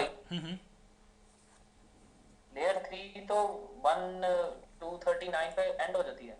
क्या है यार, मैं ओएसआई रेफरेंस मॉडल की बात कर रहा हूँ, ओएसआई रेफरेंस मॉडल की बात करूँ। लेयर 3 का मतलब है आईपी एड्रेस लेवल पे ब्रॉडकास्ट हो रही है आपकी ओएसआई रेफरेंस मॉडल पे, आईपी एड्रेस लेवल पे ब्रॉडकास्ट हो रही है। ब्रॉडकास्ट दो तरह की होती है, ये बात भी याद रख लो, एक लेयर 2 ब्रॉडकास्ट होती है, एक लेयर 3। इंटरव्यू का फिर कॉमन क्वेश्चन, बार बार इंटरव्यू कहता हूँ कि आपको याद रही क्वेश्चन याद कर लो आप, क्योंकि थ्योरेटिकल होते हैं, याद नहीं रखते आमतौर पे। लेयर 2 का आप, कोई कहता है आईपी एड्रेस किस लेयर पे काम करता है, लेयर 3 पे जाके। कोई कहता है मैक एड्रेस किस लेयर पे काम करता है, लेयर 2 पे जाके। तो DHCP एक ऐसी एप्लीकेशन है जो लेयर 3 पे भी ब्रॉडकास्ट करती है, लेयर 2 पे भी ब्रॉडकास्ट करती है। जो ये एड्रेस है ये किसका एड्रेस था? लेयर 3 ब्रॉडकास्ट का क्या मतलब है? यहाँ पे आपके पास 10 का नेटवर्क अटैच है, यहाँ पे 20 का नेटवर्क अटैच है, मैं पहला पहला ऑक्टेट लिख रहा हूँ, यहाँ पे 192 का अटैच है, ठीक है, यहाँ पे 172 का अटैच है। ये डिफरेंट 4 सबनेट आपके साथ अटैच है और DHCP लाइक 20 वाले नेटवर्क पे पड़ा हुआ था, ठीक है। क्लाइंट ने जब भी ब्रॉडकास्ट करेगा वो इस नेटवर्क पे भी जाएगी, इस पे भी जाएगी, इस पे भी जाएगी। इशू क्या आ रहा है आपके पास? अगर आपके नेटवर्क पे कोई एक मशीन आ गई, इस पे वायरस आ गया, वो ब्रॉडकास्ट कर दिया है, आपके स्विच के ऊपर पड़े हुए सारे के सारे नेटवर्क क्या हो जाएगा? डाउन हो जाएगा। आपके, मैं तो 192 के नेटवर्क पे हूँ, 192 के नेटवर्क तक ही ब्रॉडकास्ट रहनी चाहिए, ऐसे नहीं होता। DHCP मेल फंक्शनिंग करना शुरू कर दिया, उस पर वायरस आ गया, तो DHCP ने पूरे नेटवर्क पे ब्रॉडकास्ट की, ब्रॉडकास्ट DHCP के नेटवर्क तक नहीं रहेगी, स्विच के साथ जितने नेटवर्क है वहाँ पे आएगी, सारे का सारा नेटवर्क आपको चोक करके रख देगा। तो इसीलिए आपको आगे जाके VLAN का कॉन्सेप्ट पढ़ोगे आप स्विचिंग के अंदर सिस्को में, इसलिए VLAN क्रिएट करते हैं ताकि हम ब्रॉडकास्ट डोमेन को आइसोलेट कर सकें। इसका सोल्यूशन आ गया है, वो सिस्को लाइन में स्विच पे क्या कन्फिग्रेशन करनी है हमने। तो ये था लेयर 3 पे ब्रॉडकास्ट होती है। अब कोई कहता है कोई ऐसी एप्लीकेशन बताओ जो ब्रॉडकास्ट करती है, आपने कहने का DHCP। आगे से क्वेश्चन आता है जो लेयर 3 पे भी करे, लेयर 2 पे भी करे, आपने कहना DHCP। अब क्वेश्चन ये कि लेयर 3 का तो ब्रॉडकास्ट एड्रेस आपको पता लग गया, इस पे ब्रॉडकास्ट DHCP ने की।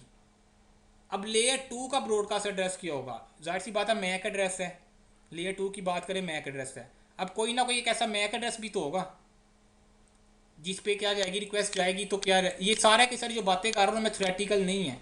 हम DHCP सर्वर चलाएंगे, क्लाइंट से IP गेट करेंगे, मैं वायर चार्ट चलाऊंगा, वायर चार्ट से सारा डाटा पकड़ के दिखाऊंगा आपको, ये पैकेट एक एक पकड़ के देखो भी ब्रॉडकास्ट जा रही है, ब्रॉडकास्ट एड्रेस ये आ रहा है, ये ब्रॉडकास्ट लेयर 3 एड्रेस ये आ रहा है, ब्रॉडकास्ट लेयर 2 एड्रेस ये आ रहा है, क्लाइंट ये वाली पोर्ट सेंड कर रहा है 67, DHCP सर्वर 68 पे लिसन कर रहा है। ये नेक्स्ट लेक्चर में सारा का सारा पैकेट हम डाटा पकड़ के देखेंगे, ठीक है। अब यहाँ पे डी क्लियर हो, इतनी बात क्लियर हुई है आपको? अब लेयर 2 पे आ रहे हैं, लेयर 2 एड्रेस क्या है। अब एक बात याद रखनी है, कोई भी स्विच आप खरीदो यहाँ पे, सिस्को का स्विचिंग पढ़ ली है थोड़ी सी आपने आसिम? स्विचिंग भी नहीं पढ़ी अभी? नहीं, अभी स्विचिंग पे नहीं आए तो अभी। फिलहाल ये वीडियो लेक्चर आप मेरे से लोगे ना, तो इसको देखना स्विचिंग और राउटिंग पढ़ने के बाद, फिर आपको पता लगेगा किस लेवल पे जाके मैंने ये आपको कंसेप्ट दिया इसका, फिर क्लियर होगा आपको, ठीक है। अब ये ज्यूम करिए स्विच है आपके पास, एक मशीन यहाँ पे यही क्लाइंट आ गया, यहाँ पे आपके पास क्या आ गया, DHCP सर्वर आ गया। अब इसने ब्रॉडकास्ट करनी है, मैंने कहा कि लेयर 2 पे भी ब्रॉडकास्ट होगी, लेयर 3 पे भी ब्रॉडकास्ट होगी। लेयर 3 पे तो होगी 255 पे। क्वेश्चन ये है कि लेयर 2 ब्रॉडकास्ट एड्रेस क्या होता है? जिसी तरह आपको पता होगा ईथरनेट, हर ईथरनेट इंटरफेस का एक मैक एड्रेस होता है। जैसे मेरे सिस्टम का लैन कार्ड है, लैन कार्ड का कोई ना कोई मैक एड्रेस होता है जिसका फिजिकल एड्रेस है, ठीक है।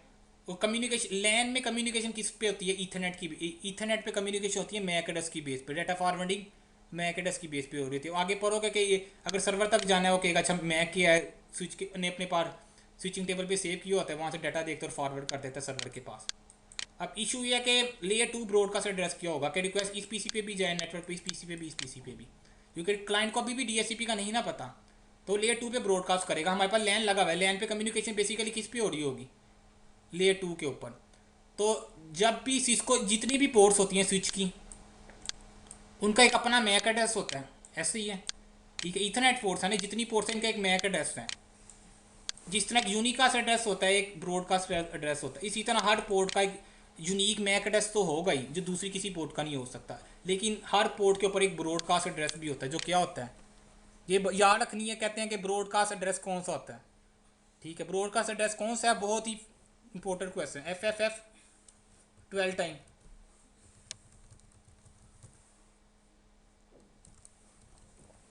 ये क्या आ गया आपके पास? 12 टाइम ब्रॉडकास्ट एड्रेस आ गया हेक्साडेसिमल में। तो हर पोर्ट के ऊपर ये वाला एड्रेस क्या होता है?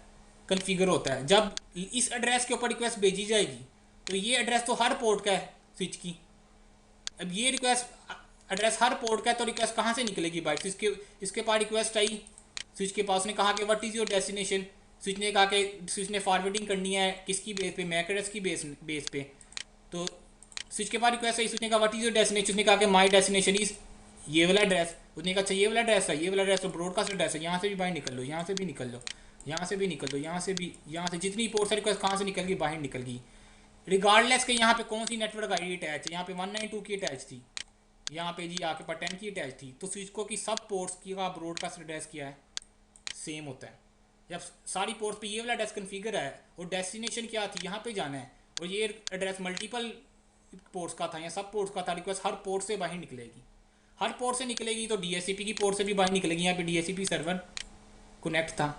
अभी मैं वर्चुअलाइजेशन को नहीं ला रहा हूँ, ऐसा भी तो हो सकता है भाई वीएम यहाँ पे पड़ी हुई है, ये फिजिकल सर्वर है, ठीक है ना, वीएम को भी नहीं ला रहा, अभी ये कन्फ्यूजन हो जाएगा। फिर ला समझे डीएससीपी सर्वर हमारा फिजिकल मशीन पे चल रहा है, ठीक है। मशीन जब रिक्वेस्ट यहाँ पे आएगी, डीएससीपी सर्वर तक रिक्वेस्ट पहुँच गई ब्रॉडकास्ट के थ्रू, ठीक है, जब पहुँच गई डीएससीपी पे, इसका मतलब क्लाइंट ने डीएससीपी सर्वर को डिस्कवर कर लिया। अब डीएस क्लाइंट सर्वर क्या रिप्लाई करेगा, ये बात आगे जाके मैं स्लाइड्स में दिखाता हूँ, फिलहाल इसको क्लियर कर रहा हूँ मैं। अब स्टार्ट से हम कम्युनिकेशन डिस्कवर हुआ बस, अब बताने लगूँ वही, आप आगे बताने लगूँ, सारे स्टेप देखने लगे, अभी क्लियर हो जाएगा 1 मिनट में आपको। अब आप अज्यूम करें वही सर्वर यहाँ पे पड़ा हुआ है मेरे पास, ये क्लाइंट है, ठीक है, इसने क्या की, रिक्वेस्ट की, ब्रॉडकास्ट कर दी, रिक्वेस्ट कहाँ पे आ गई, डीएससीपी सर्वर के पास। ब्रॉडकास्ट की किस पे की, किस एड्रेस पे की, वो आपको क्लियर होगा। लेयर 2 पे भी की है, लेयर 3 पे भी की है, डीएससीपी पे 68 की लिसनिंग हो रही थी, बाकी यूज़र ने क्या कर दिया, डिनाई कर दिया। अब जो पहला पैकेट सेंड होता है क्लाइंट से सर्वर की तरफ, डीएससीपी में 4 तरह के पैकेट हैं जिसे कहते हैं डोरा, discover, offer, request, acknowledgement. 4 packets हैं, चारों पैकेट्स के नाम है बकायदा, जब हम इसको कैप्चर करेंगे वायरशार के थ्रू उधर नाम भी आ रहे होंगे हर पैकेट के। पहला पैकेट जो क्लाइंट सेंड करता है डीएससीपी सर्वर को टू डिस्कवर डीएससीपी सर्वर, उस पैकेट को कहते हैं डीएससीपी डिस्कवरी पैकेट या डीएससीपी डिस्कवर। उस पैकेट में क्या होता है उसे आगे जाके देखती हैं, वो कैसे जाता है, ब्रॉडकास्ट होके जाता है। ये बात याद रखनी है, 4 पैकेट्स हैं, ब्रॉडकास्ट होने लेयर 3 पे भी, लेयर 2 पे भी, चारों के चारों पैकेट ये ब्रॉडकास्ट होते हैं, ये बात याद रखनी है। डीएससी में चारों के चारों पैकेट क्या हो रहे हैं, ब्रॉडकास्ट हो रहे हैं, लेयर 2 पे भी हो रहे हैं, लेयर 3 पे भी हो रहे हैं। क्यों हो रहे हैं, इसका एक तो थोड़ा सा आइडिया हो गया कि क्लाइंट को डीएससीपी सर्वर का पता ही नहीं, जब पता ही नहीं तो वो डिस्कवरी करके क्या करे, ब्रॉडकास्ट करके क्या करेगा, डीएससीपी सर्वर को डिस्कवर करेगा। तो पहली रीज़न तो एक आपको मिल गई, क्लाइंट के पास आईपी यूनिकास आईपी नहीं था, क्लाइंट ने डीएससीपी सर्वर को डिस्कवर करना था, इसलिए डिस्कवरी के लिए एक ही मेथड आ गया था, वो था ब्रॉडकास्ट था। क्लाइंट ने ब्रॉडकास्ट की, किस एड्रेस पे की आपको आइडिया हो गया। तो पहला पैकेट क्लाइंट टू सर्वर होगा, उस पैकेट को क्या कहती है, DSCP discover packet. Discover packet दूसरे रिप्लाई में जब डीएससीपी सर्वर तक रिक्वेस्ट पहुंच गई तो डीएससीपी सर्वर ने, जाहिर सी बात है, क्लाइंट को क्या करना है, रिप्लाई करना है, ठीक है। अब डीएससीपी सर्वर ने क्लाइंट को रिप्लाई करना है, रिप्लाई किस पे कर सकता, अगर क्लाइंट के पास आईपी होता, ठीक है, क्लाइंट के पास तो भी आईपी मिला ही नहीं हुआ, आईपी होता तो डीएससीपी क्लाइंट के साथ डायरेक्ट कम्युनिकेशन करता ना, तो डीएससीपी सर्वर भी यूनिकास्ट कम्युनिकेशन ही कर सकता क्लाइंट के साथ अभी दूसरे पैकेट में आके। तो डीएससीपी सर्वर भी क्या करता है, ब्रॉडकास्ट करता है, ब्रॉडकास्ट करके क्या करता है, क्लाइंट को कहता है मैं तुम्हें आईपी एड्रेस ऑफर कर रहा हूँ। ऑफर का मतलब अभी असाइन नहीं किया, डीएससीपी सर्वर ने, क्लाइंट ने डिस्कवर किया, सर्वर ने उसको ब्रॉडकास्ट दोबारा की, बाकी यूजर्स ने क्या कर दी, डिस्कार्ड कर दी, जो क्लाइंट जिसने इनिशिएट की थी डीएससीपी की रिक्वेस्ट। हाँ इसलिए आज से ये सिक्योरिटी पॉइंट ऑफ व्यू से तो सही नहीं है, क्योंकि ये ब्रॉडकास्ट कर रहा है चारों पॉइंट्स। बिल्कुल, और कोई तरीका भी नहीं है कि हम डीएससीपी से आईपी गेट कर लें, और कोई तरीका भी नहीं हम डीएससीपी से आईपी गेट कर सकें।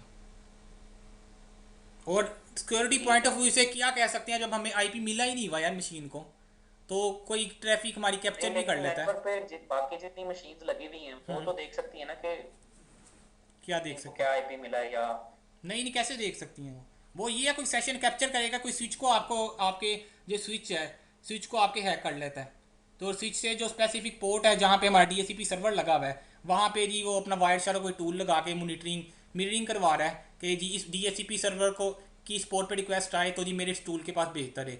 वो टूल आप जो वायर शार्क में इस तरह होता है, बिल्कुल हम स्विच की पोर्ट स्पेसिफिक कर देते हैं वहाँ पे जाके, और वहाँ पे डिफाइन कर दें कि इस स्पेसिफिक पोर्ट से ट्रैफिक गुजरे वो वायर शार्क पे आती जाए। उसके लिए स्विच पे एक्सेस चाहिए होगी आपको, स्विच पे एक्सेस आएगी तो ट्रैफिक रीडायरेक्ट करके अपने पास लेके आएगा ना, स्विच पे एक्सेस होगी तो वो रीडायरेक्ट करवाएगा ट्रैफिक अपने टूल की तरफ, फिर जिससे भी उसने मॉनिटरिंग करनी है, कोई ना कोई टूल यूज़ होगा उसका। तो मैं टाइम मिला तो कभी मैं आपको दिखाऊंगा कि स्विच के अंदर हम कन्फिग्रेशन करते हैं और स्पेसिफिक पोर्ट में आने वाली ट्रैफिक को वायर शार्क के ऊपर किस तरह रीडायरेक्ट करते हैं। उसका ये फ़ायदा, उस पोर्ट में से जितनी आने जाने वाली ट्रैफिक है ना, सारी की सारी हम एनालाइज कर सकते हैं टूल के अंदर। नॉर्मली मॉनिटरिंग के लिए यूज़ होता है वो, कि इस पोर्ट से कितनी ट्रैफिक आई, बैंडविड्थ कितनी यूज़ हुई, ब्रॉडकास्ट कितनी आई, मल्टीकास्ट कितनी हुई, यूनिकास्ट कितनी ट्रैफिक यूज़ हो रही है। अब ऑफर की मैंने कहा कि जो दूसरा पैकेट है डीएससीपी सर्वर डीएससीपी क्लाइंट को सेंड करेगा, वो ऑफर भी ब्रॉडकास्ट होगा। क्यों होगा? डीएससीपी क्लाइंट को के पास अभी तो आईपी नहीं है, इसलिए डीएससीपी सर्वर उसको क्या करेगा? ब्रॉडकास्ट करेगा। जब ब्रॉडकास्ट डीएससीपी क्लाइंट तक पहुंच गई, पहुंचने के बाद डीएससीपी क्लाइंट ने उसको रिसीव किया, रिसीव करने के बाद अब वो रिक्वेस्ट करेगा। अब रिक्वेस्ट तीसरा पैकेट भी ब्रॉडकास्ट होगा। इस पर थोड़ी सी लंबी डिस्कशन है। जबकि यहाँ पे देखें, क्लाइंट ने सर्वर को रिक्वेस्ट की, सर्वर ने इसको क्या कर दिया? रिप्लाई कर दिया ब्रॉडकास्ट की फॉर्म में। अब जब क्लाइंट के पास रिक्वेस्ट आई, इसको तो डीएससीपी सर्वर का आईपी पता लग गया ना, ठीक है ना, क्योंकि जब डीएससीपी सर्वर रिप्लाई करेगा, ये अपना आईपी एड्रेस सेंड करेगा कि मेरा लेयर 2 का एड्रेस ये है, लेयर 3 का एड्रेस ये है। लेकिन इशू अभी भी ये है, इसके पास आईपी एड्रेस है ही नहीं क्लाइंट के पास, ये किस तरह डीएसपी से कम्युनिकेशन करे। तो तीसरा पैकेट भी ये ब्रॉडकास्ट करता है। उसके लिए ऐसा भी तो हो सकता है, मैं थोड़ा सा बता दूं, यहाँ पे हमारे पे एक दूसरा डीएससीपी सर्वर पड़ा हुआ था। ऐसा भी तो हो सकता है नेटवर्क में 2 डीएससीपी सर्वर पर, जब तो कन्फ्लिक्ट आ गया, क्लाइंट इसको एंटरटेन करेगा, इसको एंटरटेन करेगा, ये भी क्वेश्चन है। तो ये अभी थोड़ा सा मैं स्लाइड्स ओपन कर रहा हूँ, अभी क्लियर हो जाएगा आपको। थ्योरी है, टाइम लगेगा, इसको हजम करने में टाइम लगेगा आपको। कॉन्सेप्ट थोड़ा सा देर से बनेगा, मैं वीडियो दूंगा, उसको बार बार देखना, कॉन्सेप्ट इससे बहुत ज़्यादा क्लियर हो गया आपके। तो पहला पैकेट देखते हैं जो कहाँ से है, क्लाइंट टू डीएससीपी सर्वर। उस पैकेट में क्या होता है आपके पास? डीएससीपी डिस्कवर पैकेट है, उसमें सोर्स आईपी जाएगा क्लाइंट का जो 00, इसका मतलब क्लाइंट को भी कोई आईपी एड्रेस असाइन नहीं है। डेस्टिनेशन एड्रेस नीचे आ रहा है आपके पास 255 पे ब्रॉडकास्ट की। Source MAC address, DSCP client अपना मैक एड्रेस तो सेंड करेगा ना, क्योंकि मैक एड्रेस उसका था। अब डेस्टिनेशन मैक, उसको डीएससीपी का मैक एड्रेस नहीं पता था, क्योंकि ईथरनेट है, ईथरनेट पे कम्युनिकेशन किस बेस पे हो रही है? लेयर 2 की बेस पे ही होनी है। तो वो एफएफ पे सेंड कर देगा। अब क्लाइंट अपनी पोर्ट लगाएगा। सॉरी, मैं ये बात कब से गलत बताई जा रहा हूँ, टीसीपी रेंज में आ गई है। डीएससीपी यूटीपी को यूज़ कर रहा होता है, ठीक है। डीएससीपी यूडीपी को यूज़ कर रहा है, टीसीपी को नहीं यूज़ कर रहा। तो यूटीपी है वहाँ पे, वीडियो में सारा गलत बताता हूँ अभी तक। यूडीपी को यूज़ कर रहा होता है ये, ठीक है। क्लाइंट अपनी पोर्ट लगाएगा। हाँ, एक बात और जहन में आ गई, जब भी क्लाइंट टू सर्वर कम्युनिकेशन हो रही होती है ना, पोर्ट्स का आपको आइडिया होगा, एक वेल नाउन पोर्ट्स होती है, एक अनवेल नाउन पोर्ट्स होती हैं। यानी कि सर्वर की पोर्ट हमेशा फिक्स होती है। लाइक वेब सर्वर है, उसकी पोर्ट है 80। आप अपनी मशीन से वेब सर्वर पर रिक्वेस्ट भेजेंगे, तो वेब सर्वर पे की जो सर्वर साइड की पोर्ट है वो 80 है। तो क्लाइंट साइड की पोर्ट कोई स्पेसिफिक नहीं होती, वो रैंडमली ऑपरेटिंग सिस्टम जनरेट कर रहा होता है, ठीक है। डीएससीपी के केस में डीएससीपी स्पेसिफिक ये वाहिद एप्लीकेशन है जिसमें क्लाइंट के ऊपर भी पोर्ट और डीएससीपी सर्वर के ऊपर भी पोर्ट वेल नाउन होती है। वेल नाउन का मतलब फिक्स पोर्ट है एक। हमेशा डीएससीपी क्लाइंट जब भी पोर्ट सेंड करेगा, डीएससीपी क्लाइंट 67, डीएससीपी सर्वर की 68। लेकिन जब हमको किसी भी दूसरी और सर्विस को एक्सेस करेंगे, उसमें सर्वर साइड की पोर्ट तो फिक्स होगी, क्लाइंट की पोर्ट हमेशा रैंडम जनरेट हो रही होगी, 10254 लंबी सी इतना। तो अगर कोई क्वेश्चन कोई पूछ ले, भाई ऐसी कोई कम्युनिकेशन बताओ जिसमें क्लाइंट और सर्वर दोनों की कम्युनिकेशन, दोनों की पोर्ट्स की हो वेल नाउन हो, तो आपने कहना डीएससीपी, ठीक है। डीएससीपी में क्लाइंट की पोर्ट चेंज नहीं होती, जबकि दूसरी कम्युनिकेशन जब भी क्लाइंट होगा हमेशा अनवेल नाउन पोर्ट लगा के भेजेगा, रैंडम पोर्ट होगी जो ऑपरेटिंग सिस्टम जनरेट कर रहा है। तो इसमें डीएससीपी ने अपनी पोर्ट लगाई क्लाइंट ने, और सर्वर की तरफ क्या कर दी 67। 67 पे क्या होगी, डीएससीपी सर्वर लिसन करेगा। प्लस आगे ये क्या कह रहा है कि जो आईपी एड्रेस है मुझे असाइन करो।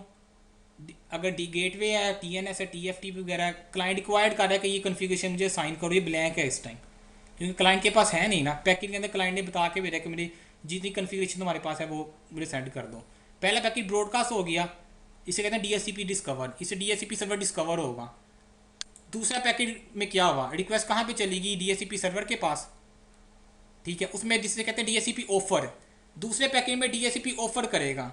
उसमें ऑफर पैकेट में क्या होता है, पैकेट पकड़ के देखेंगे फिर आपको समझ लगेगी, कैप्चर करके एक्चुअल सोर्स आईपी डीएससीपी ने अपना सेंड कर दिया, ब्रॉडकास्ट एड्रेस सेंड कर दिया, क्योंकि क्लाइंट के पास तो कोई आईपी नहीं ना इस टाइम, तो डीएससीपी ब्रॉडकास्ट करेगा।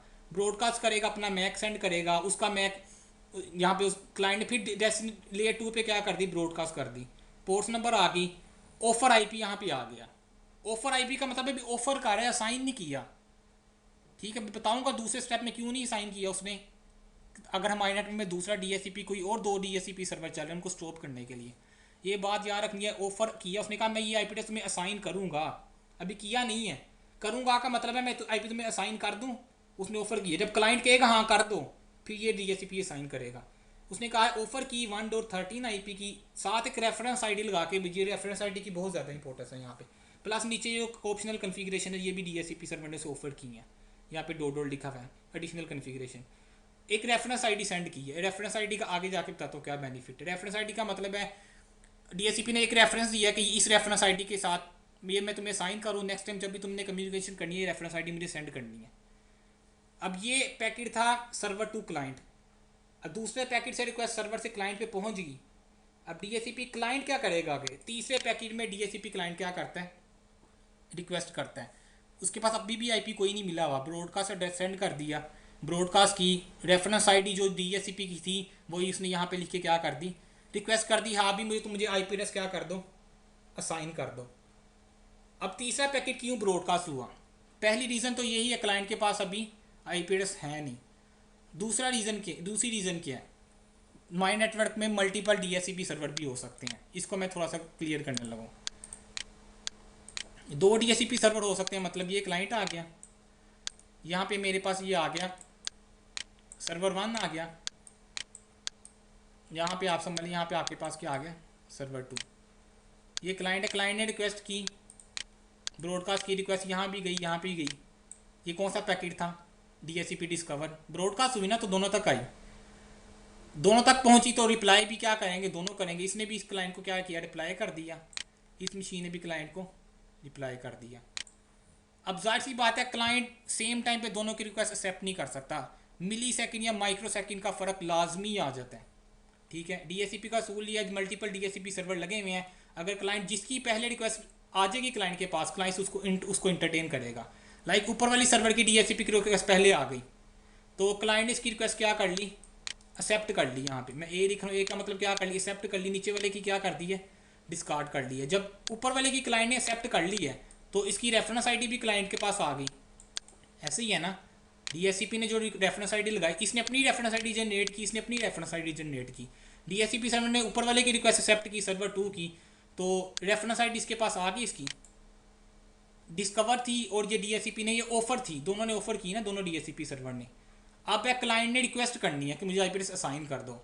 अब DHCP सर्वर क्लाइंट जब रिक्वेस्ट करेगा वो भी ब्रॉडकास्ट करेगा। क्यों? इसके पास अभी अपना IP नहीं है। दूसरी रीज़न बताने लगा हूँ ब्रॉडकास्ट करने का क्या फ़ायदा हुआ। DHCP रिक्वेस्ट पैकेट जो तीसरा पैकेट है, यहाँ पे कलर चेंज कर लेता हूँ।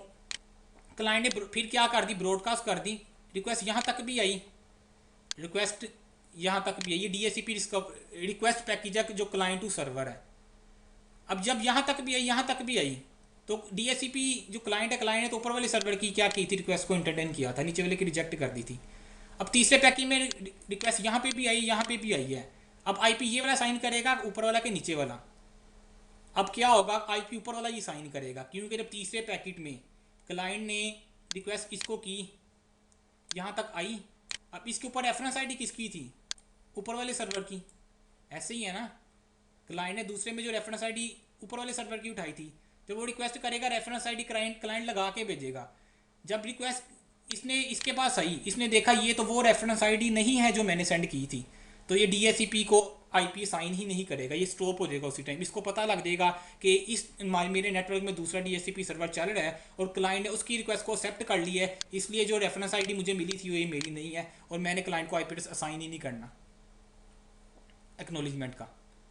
ये बात क्लियर हुई है? अगर नेटवर्क में 2 DHCP सर्वर चल रहे हैं, ए DHCP एक्सेप्ट करेगा, तीसरी रिक्वेस्ट में क्लाइंट ब्रॉडकास्ट इसलिए करता है ताकि हमारे नेटवर्क में दूसरे DHCP सर्वर को पता लग जाए कि कोई और नेटवर्क में DHCP सर्वर पड़ा हुआ, क्लाइंट उसके साथ कम्युनिकेट कर रहा है इस टाइम। क्योंकि जो रेफरेंस आईडी सर्वर 1 ने सेंड की थी वो नहीं है जो सर्वर 1 के पास तीसरे पैकेट से आई है, क्योंकि वो सर्वर 2 की थी।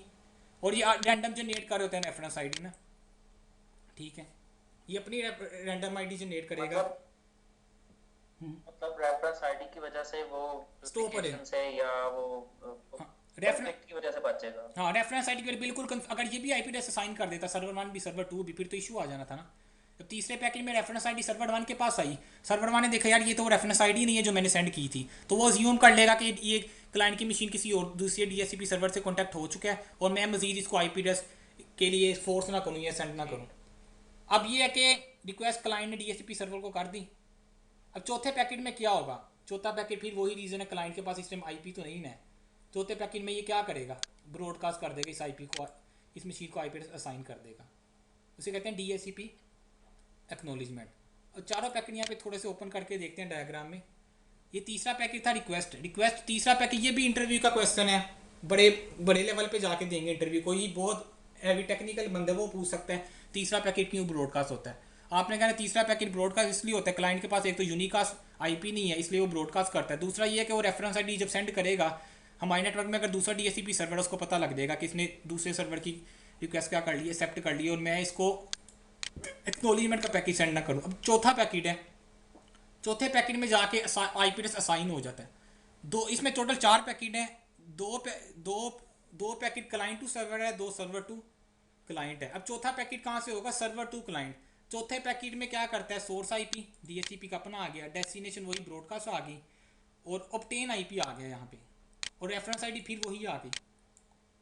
ठीक है, कम्युनिकेशन में रेफरेंस आईडी यूज होती रहेगी। अब ये आईपी ने क्या कर दिया, क्लाइंट को असाइन कर दिया। चौथे पैकेट में क्लाइंट के पास जाके ये यूनिकास्ट आईपी था, यूनिकास्ट आईपी एड्रेस क्लाइंट को जब असाइन हो गया तो ये आप इसमें कम्युनिकेशन कर सकते हैं। क्लाइंट को आईपी मिल गया, क्लाइंट नेटवर्क पे आ गया। इसके अलावा ऑप्शनल अगर डीएचसीपी में कॉन्फ़िगरेशन की हुई थी जो सेटिंग्स थी वो भी उसने क्लाइंट को क्या कर दी, साइन कर दी ऑटोमेटिकली। तो 4 पैकेट है, उसको डायग्राम के थ्रू देखते हैं तो ज़्यादा क्लियर होगा आपको भी।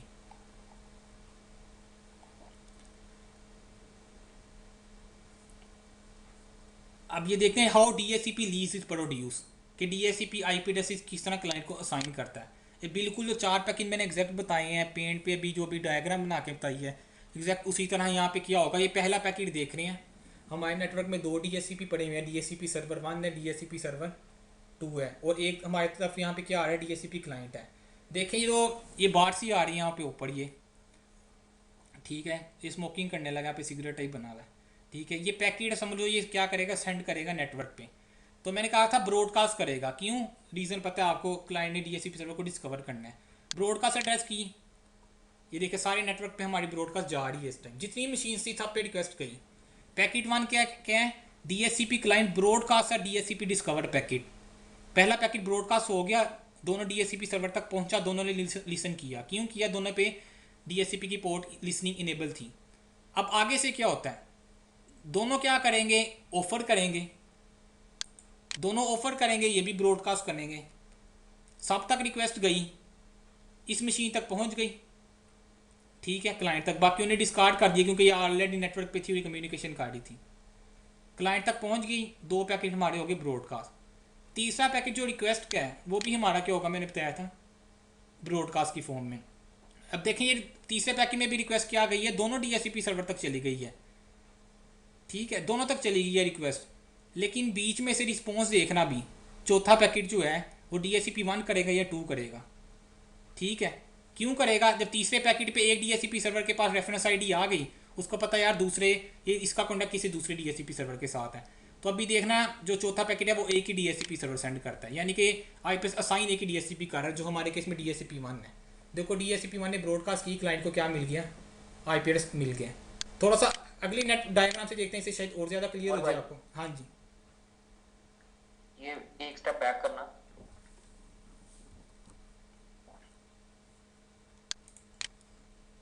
नहीं इसी का थर्ड पॉइंट मैं कर रहा हूँ, ये वाला। अब ये तो रिक्वेस्ट पैकेट है ना, रिक्वेस्ट पैकेट है बिल्कुल, दोनों डीएचसीपी सर्वर पे रिक्वेस्ट गया। पैकेट के बाद जो एक्नॉलेजमेंट का पैकेट है वो भी तो ब्रॉडकास्ट हो रहा है। बिल्कुल, मैंने वही तो बताया मैंने वही तो receive बताया, आखिरी पैकेट भी ब्रॉडकास्ट होगा। क्यों, तीसरे पैकेट में जब क्लाइंट ने आईपी सेंड किया है, ये रिक्वेस्ट पैकेट सेंड किया, क्लाइंट के पास यूनिकास्ट आईपी था, नहीं था, तो डीएचसीपी ब्रॉडकास्ट ही करेगा ना। यूनिकास्ट आईपी होता तो यूनिकास्ट करता ना। क्या है, बाकी जो 2 क्लाइंट हैं वो मतलब देख सकते हैं कि तीसरे क्लाइंट का क्या वो है आईपी एड्रेस, बिल्कुल, वहां पे जाके आप कैप्चर कर सकते हो, वहां पे भी ब्रॉडकास्ट आएगी, वहां पे ये वाली क्लाइंट्स में से देख सकते हैं ना दोनों क्लाइंट्स के। बाकी हाँ वहाँ पे आके आप कैप्चर करेंगे ना, डाटा कैप्चर करेंगे तो ये ब्रॉडकास्ट आपके पास आएगी। आप ये पैकेट कैप्चर कर सकते हैं कि एक मशीन है जिसका होस्ट नेम ये और उसको ये आईपी एड्रेस असाइन हुआ है, बिल्कुल पकड़ के देख सकते हैं हम। तो नेटवर्क के अंदर ये बात ठीक है। याद रखना यार, नेटवर्क के अंदर आप लैन पे बैठे हुए, लैन पे पड़ी हुई मशीन का आईपी एड्रेस पता लगाना कोई इसको सिक्योरिटी थ्रेट नहीं कह सकते। अगर आप मशीन के लैन पे हैं तो आप आईपी एड्रेस आर चल रहा होता है, आर ब्रॉडकास्ट हो रहा होता है आपको आईडियो आर टेबल आप अपने सिस्टम पे जाके यार पिंग कर दो। लाइक आपके नेटवर्क पे मशीन लगी हुई है, ये क्लास सी लगी हुई है, आप पिंग करो 10.192.168.1.255, तो पूरे नेटवर्क में क्या रहेगी ब्रॉडकास्ट, या पूरे नेटवर्क पे ब्रॉडकास्ट रहेगी, सारी की सारी मशीन आके मशीन को रिस्पॉन्स करेगी, वो आर टेबल में आ रहेगी। आर टेबल में जाके आप एंट्रीज देख लो, तो उसमें कोई बड़ी बात नहीं है कि आपका लैन पे पड़ी मशीन का आईपी पता लगाना। आर टेबल में आपके पास आ रहेगा यार इस मशीन का ये मैक है, इसका ये आईपी है। तो अभी ये तो बहुत ही गंदा तरीका होगा, वायर शेक लगा के पैकेट कैप्चर कर रहे हैं, थोड़ा सा टेक्निकल उसको आपका पता होगा। वो आर टेबल से एक ही पिंग भेजता है, वो ब्रॉडकास्ट भेज देता है बंदा पूरे नेटवर्क में पिंग करके, तो सारी मशीन रिस्पॉन्स करेगी। एआरपी टेबल की बात कर रहे हैं। इसकी ए हाँ ए आर पी नहीं, आर टेबल टेक्निकली पढ़ते हैं इसको। आर टेबल में एंट्रीज आ जाएगी, वहाँ से आपको आईपी सब कुछ मिल जाता है। ठीक है, तो चौथा पैकेट भी ब्रॉडकास्ट होगा। मैंने पहले बताया डीएससीपी के चारों पैकेट ब्रॉडकास्ट हैं। ठीक हो गया। अभी एक और डायग्राम आ गया है, उसके थ्रू आपको और ज़्यादा क्लियर होगा। इसके थ्रू देखो यहाँ पे सेंटर में क्लाइंट आ रहा है, जो लाइन आ रही है इनिशियल मैसेज फ्लो पढ़ रहे हैं अभी हम। ठीक है, यूनिकास्ट भी करता है डीएससीपी, वो कब करता है अगली क्लास में देखेंगे। मुझे था कि आज हम लैब भी कर लेंगे, ठीक है, डीएससीपी काफ़ी से, लेकिन पॉसिबल नहीं हुआ। तो ये क्लाइंट है, सर्वर ए है, सर्वर बी है। तो क्लाइंट ने दोनों को क्या किया, डिस्कवर पैकेट सेंड किया, ब्रॉडकास्ट हुई, दोनों सर्वर तक क्या पहुंची request. Client attempt to discover available DSCP server, ये जितने डीएससीपी सर्वर अवेलेबल है क्लाइंट क्या कर रहा है, डिस्कवर कर रहा है। तो जब दोनों तक रिक्वेस्ट पहुंची तो दोनों क्या करेंगे, रिस्पॉन्स करेंगे। दोनों ने आईपी ऑफर कर दिया। अब क्या क्वेश्चन, क्लाइंट किसी एक ही ऑफर को क्या करेगा, एक्सेप्ट करेगा। अब ये भी मैं आगे जाके लैब में बताऊंगा, अगर हमारे नेटवर्क में 2 डीएससीपी सर्वर चल रहे हैं तो मैं डिले लगा सकता हूँ कि एक डीएससीपी सर्वर पे जब रिक्वेस्ट आए ना, वो भी 5 सेकंड बाद रिस्पॉन्स करे।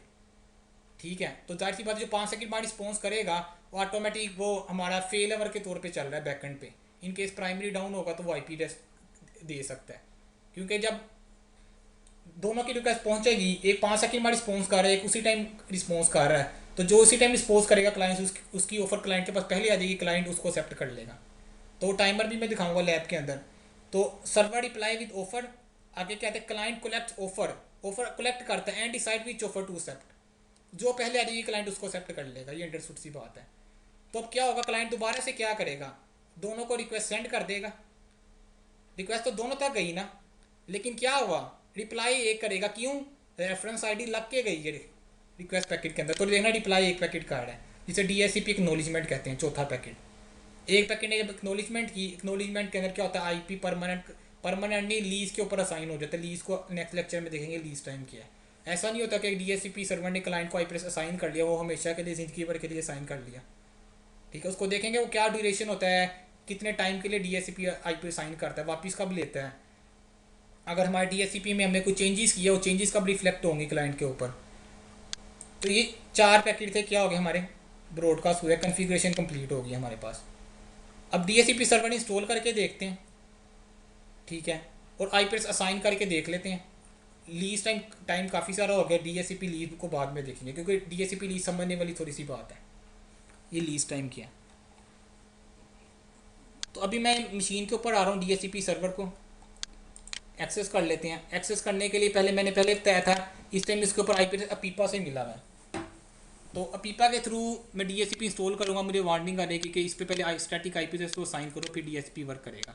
तो इस पर कोई भी आप नेटवर्क चला ले, 192.168.1.1 ऐड कर लिया मैंने। लाइक सबनेट मास्क आ गया, डिफ़ॉल्ट गेटवे, इसकी भी ज़रूरत नहीं है अभी, हमें असाइन करना तो असाइन कर दे। फिलहाल आईपी एड्रेस से भी हमारा काम चलेगा।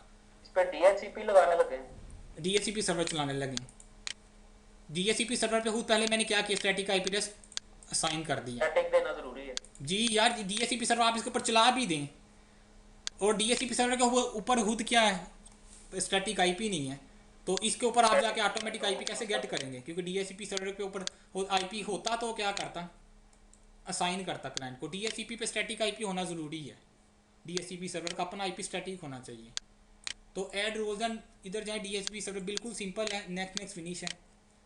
एक बात याद रखनी, जब भी नेटवर्क में आपने काम करना है, विंडोज इंस्टॉल करते हैं बाय डिफ़ॉल्ट आपको पता है होस्ट नेम जो आ रहा होता है यहाँ पे बड़ा अजीबोगरीब सा आता है, WIN लंबा से एक नाम आ जाएगा। तो जब भी नेटवर्क में DHCP लगाना है, कोई भी सर्वर लगाए, आप पहले उसका होस्ट नेम रीनेम कर ले, माई कंप्यूटर में जाके प्रॉपर्टीज़ में जाके वहाँ पे होस्ट नेम चेंज कर ले, लाइक इसका नाम रख ले DHCP या जो भी सूटेबल नेम है वो रीनेम कर लें। क्योंकि बाद सर्विसेज ऐसी होती हैं वो रीनेम सर्विस इंस्टॉल करने के बाद अगर उसको रीनेम किया जाए होस्ट नेम, उसमें इश्यूज़ आते हैं। DHCP के केस में ऐसा तो नहीं है, बड़ी बड़ी एप्लीकेशंस पे आप जाते हैं तो वहाँ पे अगर आप लाइक SQL सर्वर आपने इंस्टॉल किया हुआ है और आपने मशीन को रीनेम कर लिया SQL सर्वर इंस्टॉलेशन के बाद, तो SQL सर्वर आपका नहीं चलेगा, आपको डिफरेंट जगह लोकेशन पे जाके डिफरेंट इशूज़ आएंगे क्योंकि आपने होस्ट नेम और चेंज भाई कर लिया हुआ था। हाँ जी।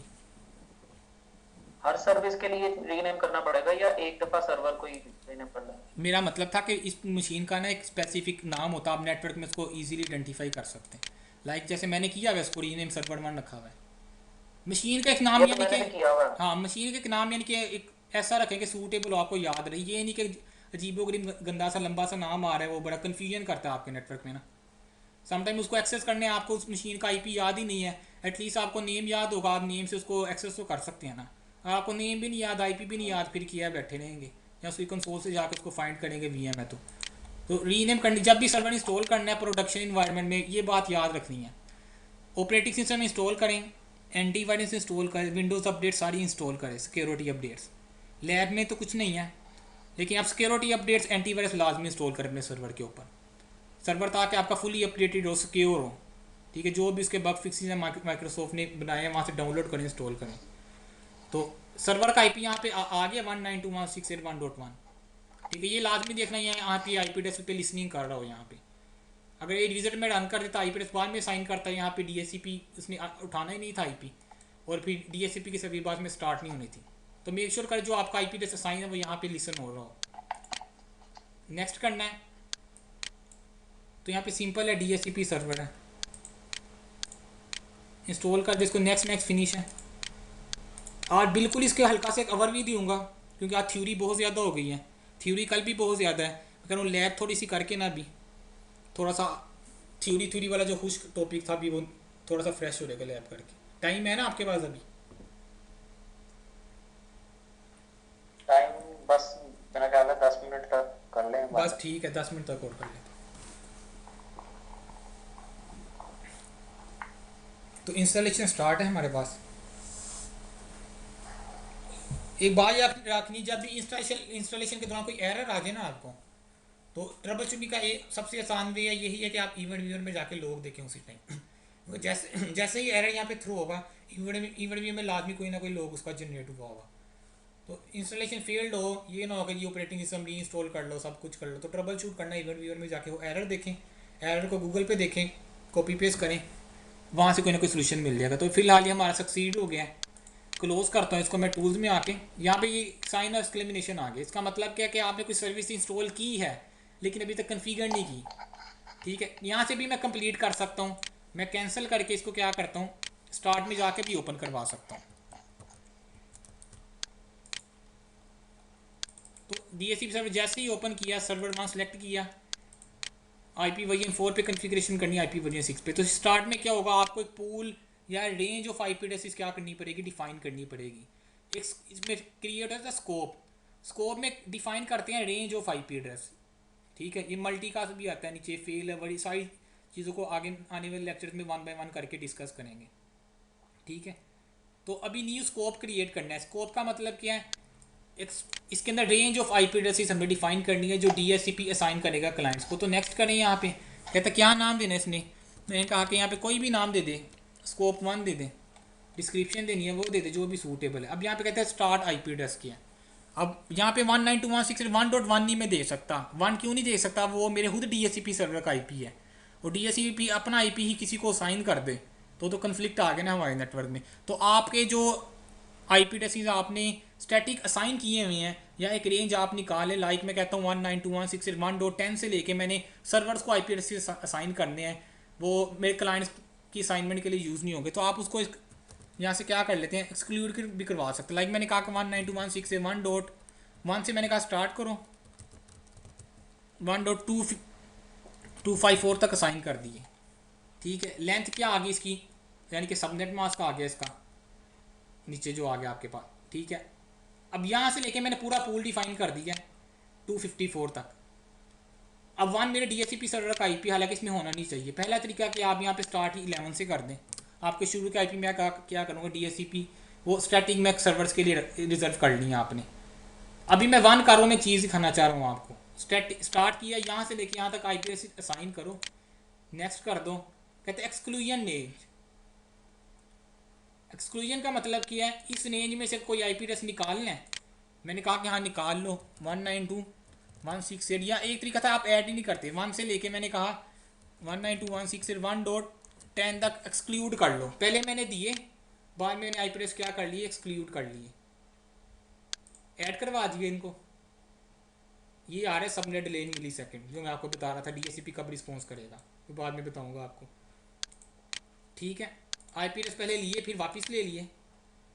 इस पे हम आगे सारा लेक्चर इसी पे ये लीज टाइम के ऊपर है कि DHCP जब IP एड्रेस असाइन करेगा इस रेंज में से जो हमने डिफाइन किया है, तो 8 दिनों के लिए असाइन करेगा। बाय डिफॉल्ट लीज टाइम आ रहा होता है 8 दिनों के लिए।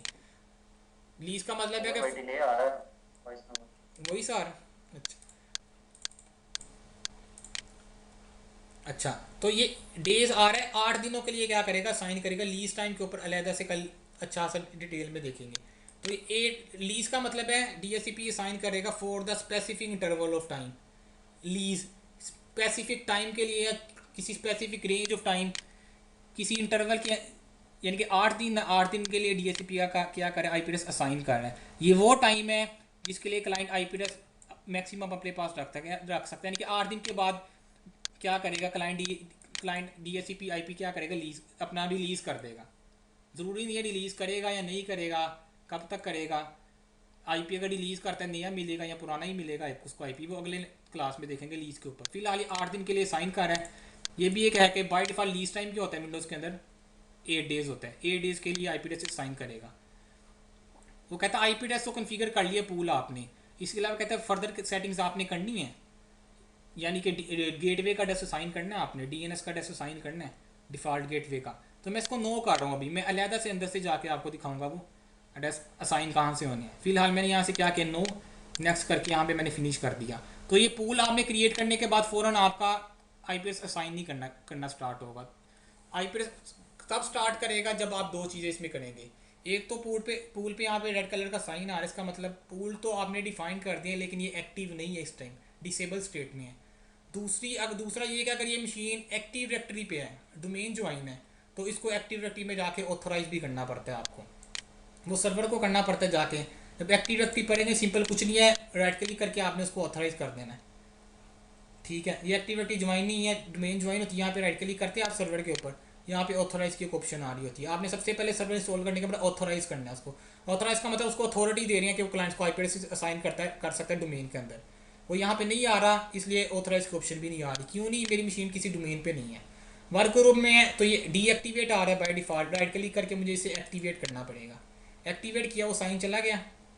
अब DHCP एड्रेसेस पूल आ रहे हैं, पूल में ये रेंज मैंने डिफाइन की थी, ठीक है, जो ग्रीन कलर में आ रही है, रेड से कलर में आ रही है, ये एक्सक्लूजन रेंज आ रही है।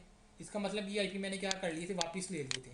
ये IP एड्रेस असाइन नहीं होंगे, असाइन कहाँ से होंगे, ये वाले एड्रेस लीजीज आ रही है। लीजी का मतलब है ये देखिए क्लाइंट को IP मिल गया है। मेरी एक विंडोज 8 वाली जो मशीन थी ना, वो क्या कर रही थी नेटवर्क में, अपीपा से उसको IP मिला हुआ था, वो नेटवर्क कंटिन्यूस नेटवर्क में ब्रॉडकास्ट कर रही थी। जैसे ही ब्रॉडकास्ट कर रही थी उसको DHCP मिला, DHCP ने उसको क्या कर दिया, IP एड्रेस असाइन कर दिया। तो जितनी मशीन को हमारे नेटवर्क में IP एड्रेस असाइन होगा वो कहाँ पे आ जाएगी, लीजीज में जाके आ जाएंगी, ठीक है। रिजर्वेशन में क्या चीज़ है, इसको आने वाले लेक्चर में देखेंगे। स्कोप क्या चीज़ है ये देख लें, स्कोप ऑप्शन। स्कोप ऑप्शन में हम फर्दर सेटिंग्स डिफाइन कर सकते हैं, लाइक DNS का एड्रेस क्या होगा, गेटवे का एड्रेस क्या होगा, स्टैटिक राउट क्या होंगे, TFTP का एड्रेस क्या, NTP का सर्वर क्या, यानी कि एडिशनल सेटिंग एड्रेस पूल के अंदर मेन रेंज डिफाइन करेंगे। स्कोप ऑप्शन के अंदर further settings, optional settings define करेंगे हम। लाइक मैंने कहा कि कन्फिगर ऑप्शन कहता है क्या डिफाइन करना है, मैंने कहा कि राउटर से मुराद के यहाँ पे डिफॉल्ट गेटवे। DNS के अंदर हर चीज़ की आइडेंटिफिकेशन की जाती है कोड के अगेंस्ट, 020304 5 आ रहे हैं। तो यहाँ पे कहता है जो उमर भाई हाँ जी। जो आज हम मुझे आवाज वापस आ रही है अपनी। आज हम सब तो यहाँ से राउटर का एड्रेस है, मैंने कहा कि मेरे गेटवे का एड्रेस क्या है, राउटर का एड्रेस क्या मतलब मेरे गेटवे का एड्रेस है, कहा गेटवे का एड्रेस है 192.168.133 फॉर एग्जांपल। ये मैंने क्या करवा दिया, ऐड। अब ये क्लाइंट को क्या मिल जाएगा, यहाँ पे आईपी एड्रेस मिल जाएगा। अब क्लाइंट जब रिक्वेस्ट करेगा उसको क्या मिलेगा, इस रेंज में से एक आईपी। ये याद रखनी, जो मैंने रेंज डिफाइन की है ना 1 से लेकर 254 तक, इसका मतलब ये नहीं है कि डीएससीपी की रेंज कहाँ से, डीएससीपी स्टार्ट से ही आईपी एड्रेस असाइन करना शुरू करेगा। डीएससीपी उस पूल में से किसी कोई सा भी आईपी एड्रेस असाइन कर सकता है, वो स्टार्ट से भी दे सकता है, एंड से भी दे सकता है, बीच में से भी दे सकता है। ऐसा नहीं होता कि पहले 1 दिया, दूसरा क्लाइंट आया उसको 2, तीसरे को तीसरा, चौथे को चौथा आईपी। वो किसी भी रेंज में से दे सकता है। अभी यहाँ पे 11 असाइन हुआ है ना, यहाँ पे आखिरी आईपी भी दे सकता था, अभी में 30 भी दे सकता था। ये रैंडम है, इस पर ये नहीं रहना कि एक यानी कि सीक्वेंस वाइज देता है, सीक्वेंस आईपी एड्रेस असाइनमेंट नहीं है। ठीक है, पूल में वो आईपी हैं जो हमारे पास इस टाइम साइन होंगे, लीज में वो हैं जो आईपी एड्रेस अवेलेबल नहीं है। जो भी आईपी लीज में आ जाएगा इसके अंदर, इस स्क्रीन के अंदर, इसका मतलब वो डीएचसीपी अब दूसरे क्लाइंट को साइन नहीं करेगा। ठीक है, स्कोप ऑप्शन को अगर देख रहे तो ये राउटर का एड्रेस डिफाइन कर दिया। कॉन्फ़िगर ऑप्शंस में क्या किया, मैंने कहा कि नेम सर्वर आ गए यहाँ पे। नेम सर्वर से मुराद के यहाँ पे डीएनएस सर्वर का एड्रेस क्या देना है, वो मैंने कर दिया 192.168। मैंने कहा कि वो चल रहे 1.5 पे। मल्टीपल भी ऐड कर सकते हैं, ज़रूरी नहीं है आप एक ऐड करें। मैंने कहा 192.168.1.6, दोनों पे मेरी डीएनएस की सर्विस चल रही थी। ठीक है ना, दोनों की डीएनएस थी, तीसरे ऐड कर दें। लाइक मैंने कहा कि अगर मेरे दोनों डीएनएस सर्वर डाउन और रिक्वेस्ट कहाँ पे चली जाए, गूगल के डीएनएस सर्वर पे, तो आप मल्टीपल नेम सर्वर भी आपने ऐड कर दिए यहाँ पे। इसके अलावा ये देखिए काफ़ी सारी जो ऑप्शन है, ये सारी की सारी चीज़ें आप डीएचसीपी के थ्रू ऑटोमेटिक असाइन करवा सकते हैं। यहाँ पे स्टैटिक राउट देखें आप, स्टैटिक राउट की ऑप्शन भी आ रही होती है। ये देखिए एनएनटीपी सर्वर, पोप3 सर्वर, अच्छा, एसएमटीपी ये सर्वर। सेटिंग जो से भी यहाँ पे हम सिलेक्ट करेंगे वो पुश हो जाएंगी क्लाइंट की मशीन पे। वो अगले लेक्चर में, लीस्ट टाइम उसी के ऊपर। अगर तो प्री कन्फिगर थी ये सेटिंग्स, पहले से कन्फिगर थी, और क्लाइंट ने रिक्वेस्ट की और डोरा का प्रोसेस चला, तो ये ऑटोमेटिक पुश हो जाएंगी। ठीक है ना, बिल्कुल आप ठीक है ना, अभी तक इतना समझे, जो सेटिंग यहाँ पे मैं डिफाइन करूँगा वो क्लाइंट के पास ऑटोमेटिक चली जाएंगी। फॉर एग्जाम्पल एक क्लाइंट ने रिक्वेस्ट की, आपने राउटर और नेम सर्वर, इस वक्त जैसे आपने राउटर का डिफाइन किया 133 पे बैठा हुआ, तो क्लाइंट को ऑटोमेटिकली पता लग जाएगा कि नहीं 133 पे राउटर नहीं, है तब पता लगेगा। या अभी डिमांड अभी डेट पे हाँ, ये समझ लो ये बात, लीज अभी इस क्लाइंट को आईपी जब मिल गया डोरा का है। प्रोसेस होगा। हाँ हाँ, इस आईपी ने तो डोरा का प्रोसेस कर लिया है ना।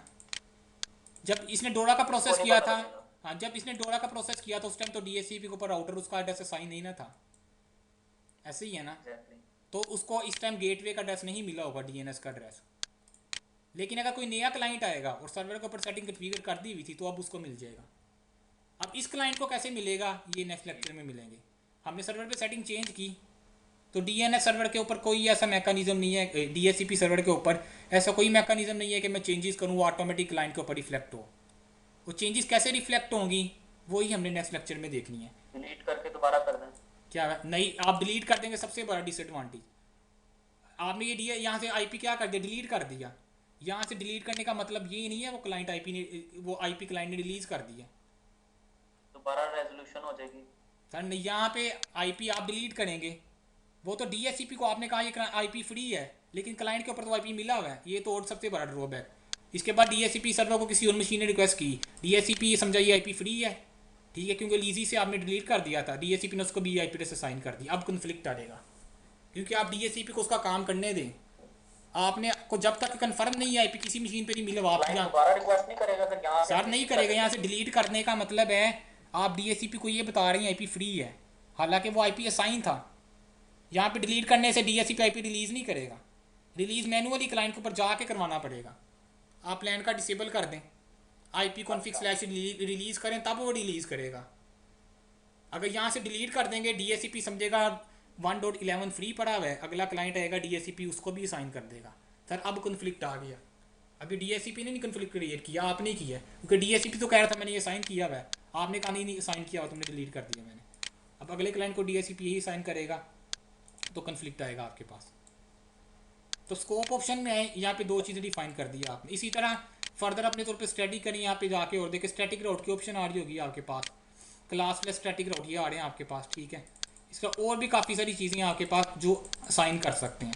फिलहाल इन्हीं को कंसंट्रेट करें। तो मैं क्लाइंट पे जाता हूँ, देखते हैं वहाँ पे क्या स्टेटस है।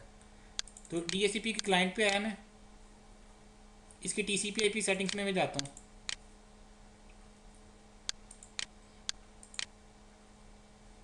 इसको डिटेल में देखें तो यहाँ पे क्या आ रहा है, इसका IP, इसको DHCP सर्वर का पता, ये देखें DHCP इनेबल है। कौन से DHCP ने ये IP दी है, इस DHCP सर्वर ने IP दी है। तो क्लाइंट को DHCP सर्वर का पता होता है। ये बात याद रखनी है, अगले लेक्चर में मैंने इसी को पकड़ के आगे बात करनी है स्टार्ट। ये क्लाइंट को DHCP सर्वर का पता होता है। अब देखिए मैंने गेटवे तो मैंने बाद में डिफाइन किया है, गेटवे नहीं आया यहाँ पे। DNS का एड्रेस मैंने बाद में डिफाइन किया, नहीं आया। ये तो बहुत बड़ा इशू है। आप नेटवर्क पे कन्फ्लिक्ट कर कुछ चेंजेस करते हैं, वो DHCP ऑटोमेटिक रिफ्लेक्ट नहीं हो रही। तो उसको अगले लेक्चर में देखें। मैं इसको यहाँ पे IP क्या करवाता हूँ, आगे रिलीज़ करवाता हूँ कि IP जो है वो छोड़ दो।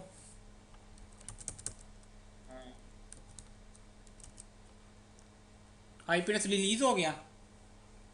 रिलीज़ होने के बाद क्या करें, मैं सर्वर में आया, रिलीज में आके क्या करें, रिफ्रेश करें, देखें IP वहाँ से निकल गया था। ऐसे ही है सर, वो IP निकल गया। ये मेरी फिजिकल मशीन है, ये फिजिकल मशीन को IP एड्रेस से साइन कर दिया इसने, क्योंकि ये किसके साथ कनेक्ट है, 1.12 फिजिकल मशीन के साथ कनेक्ट है ना। ये देखो यहाँ पे आ रहा है इंटरनल, ये इस पर साइन हो गया होगा। यहाँ पे देखो गेटवे भी आ गया, क्यों, वहाँ पे मैंने कन्फिगर किया हुआ था।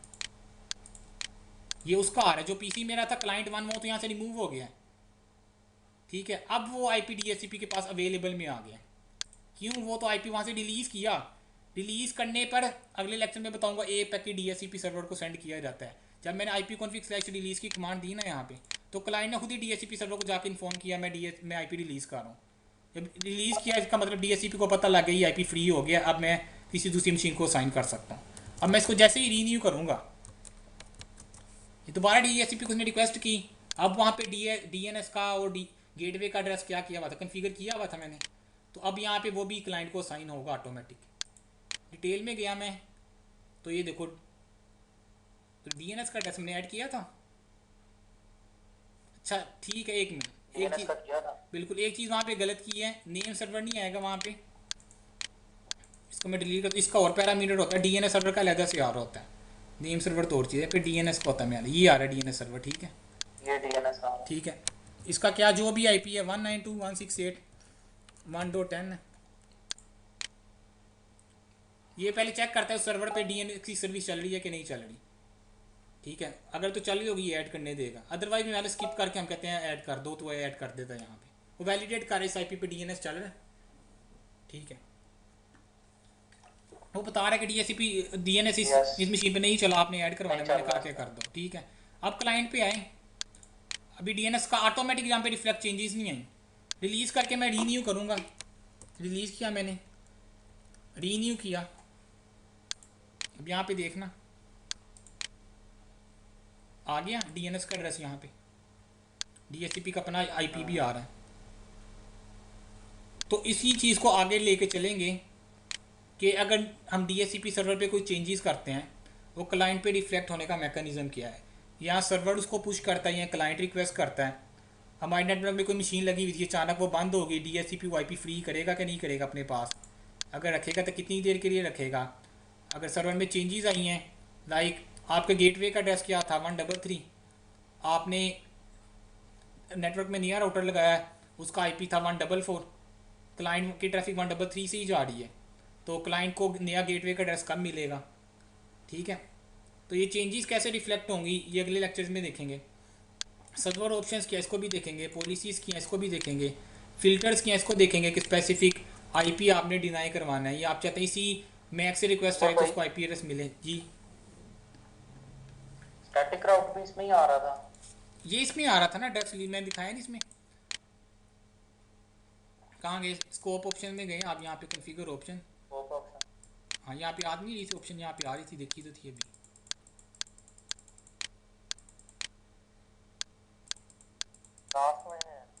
ये आ रहा है स्टैटिक राउट ऑप्शन आ रहा है आपके पास, आ रही है स्टैटिक राउट। ये अगर क्लासफुल है, अगर क्लासलेस है तो यहाँ पे क्लासलेस स्टैटिक राउट दोनों तरह के डिफाइन कर सकते हैं आप। ये ऐड करें आप, यहाँ पे स्टैटिक राउट डिफाइन करें, ऐड राउट, इस डेस्टिनेशन तक जाना है, इस नेटवर्क मास्क को इस राउटर तक चले जाओ। ठीक है, ये आप कन्फिगर करो। ये मजेदार चीज है। हाँ, ये आप कन्फिगर करो। मैंने भी कभी टेस्टिंग नहीं की, ये साइन करके ना आप देख लेते हैं।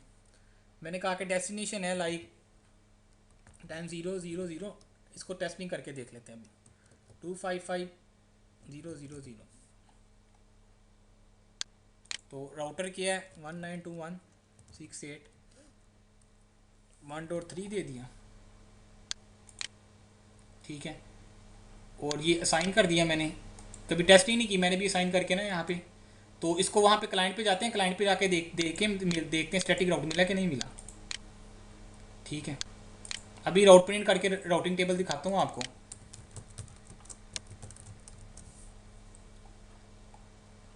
तो राउट प्रिंट में ये आ रहा है, डिफ़ॉल्ट राउट हमारे पास आ रहा है। ठीक है, ये देखिए ब्रॉडकास्ट एड्रेस समझ लगी है आपको। ठीक है, ये देखिए ये डेस्टिनेशन कहाँ पे जा रही है, डिफ़ॉल्ट राउट ये है। तो हमारे पास स्टैटिक राउट आना चाहिए 1010 का। तो मैं वो कैसे आएगा, मैं DHCP रीन्यू करवाता हूँ कि रिलीज़ को रीन्यू करो। रीन्यू का मतलब है वहाँ जाओ चेंजेस लेकर, इसको अगले लेक्चर में डिटेल से ही देखना है हमने। चेंजेस ले आए तो राउट प्रिंट आप करके देखते हैं।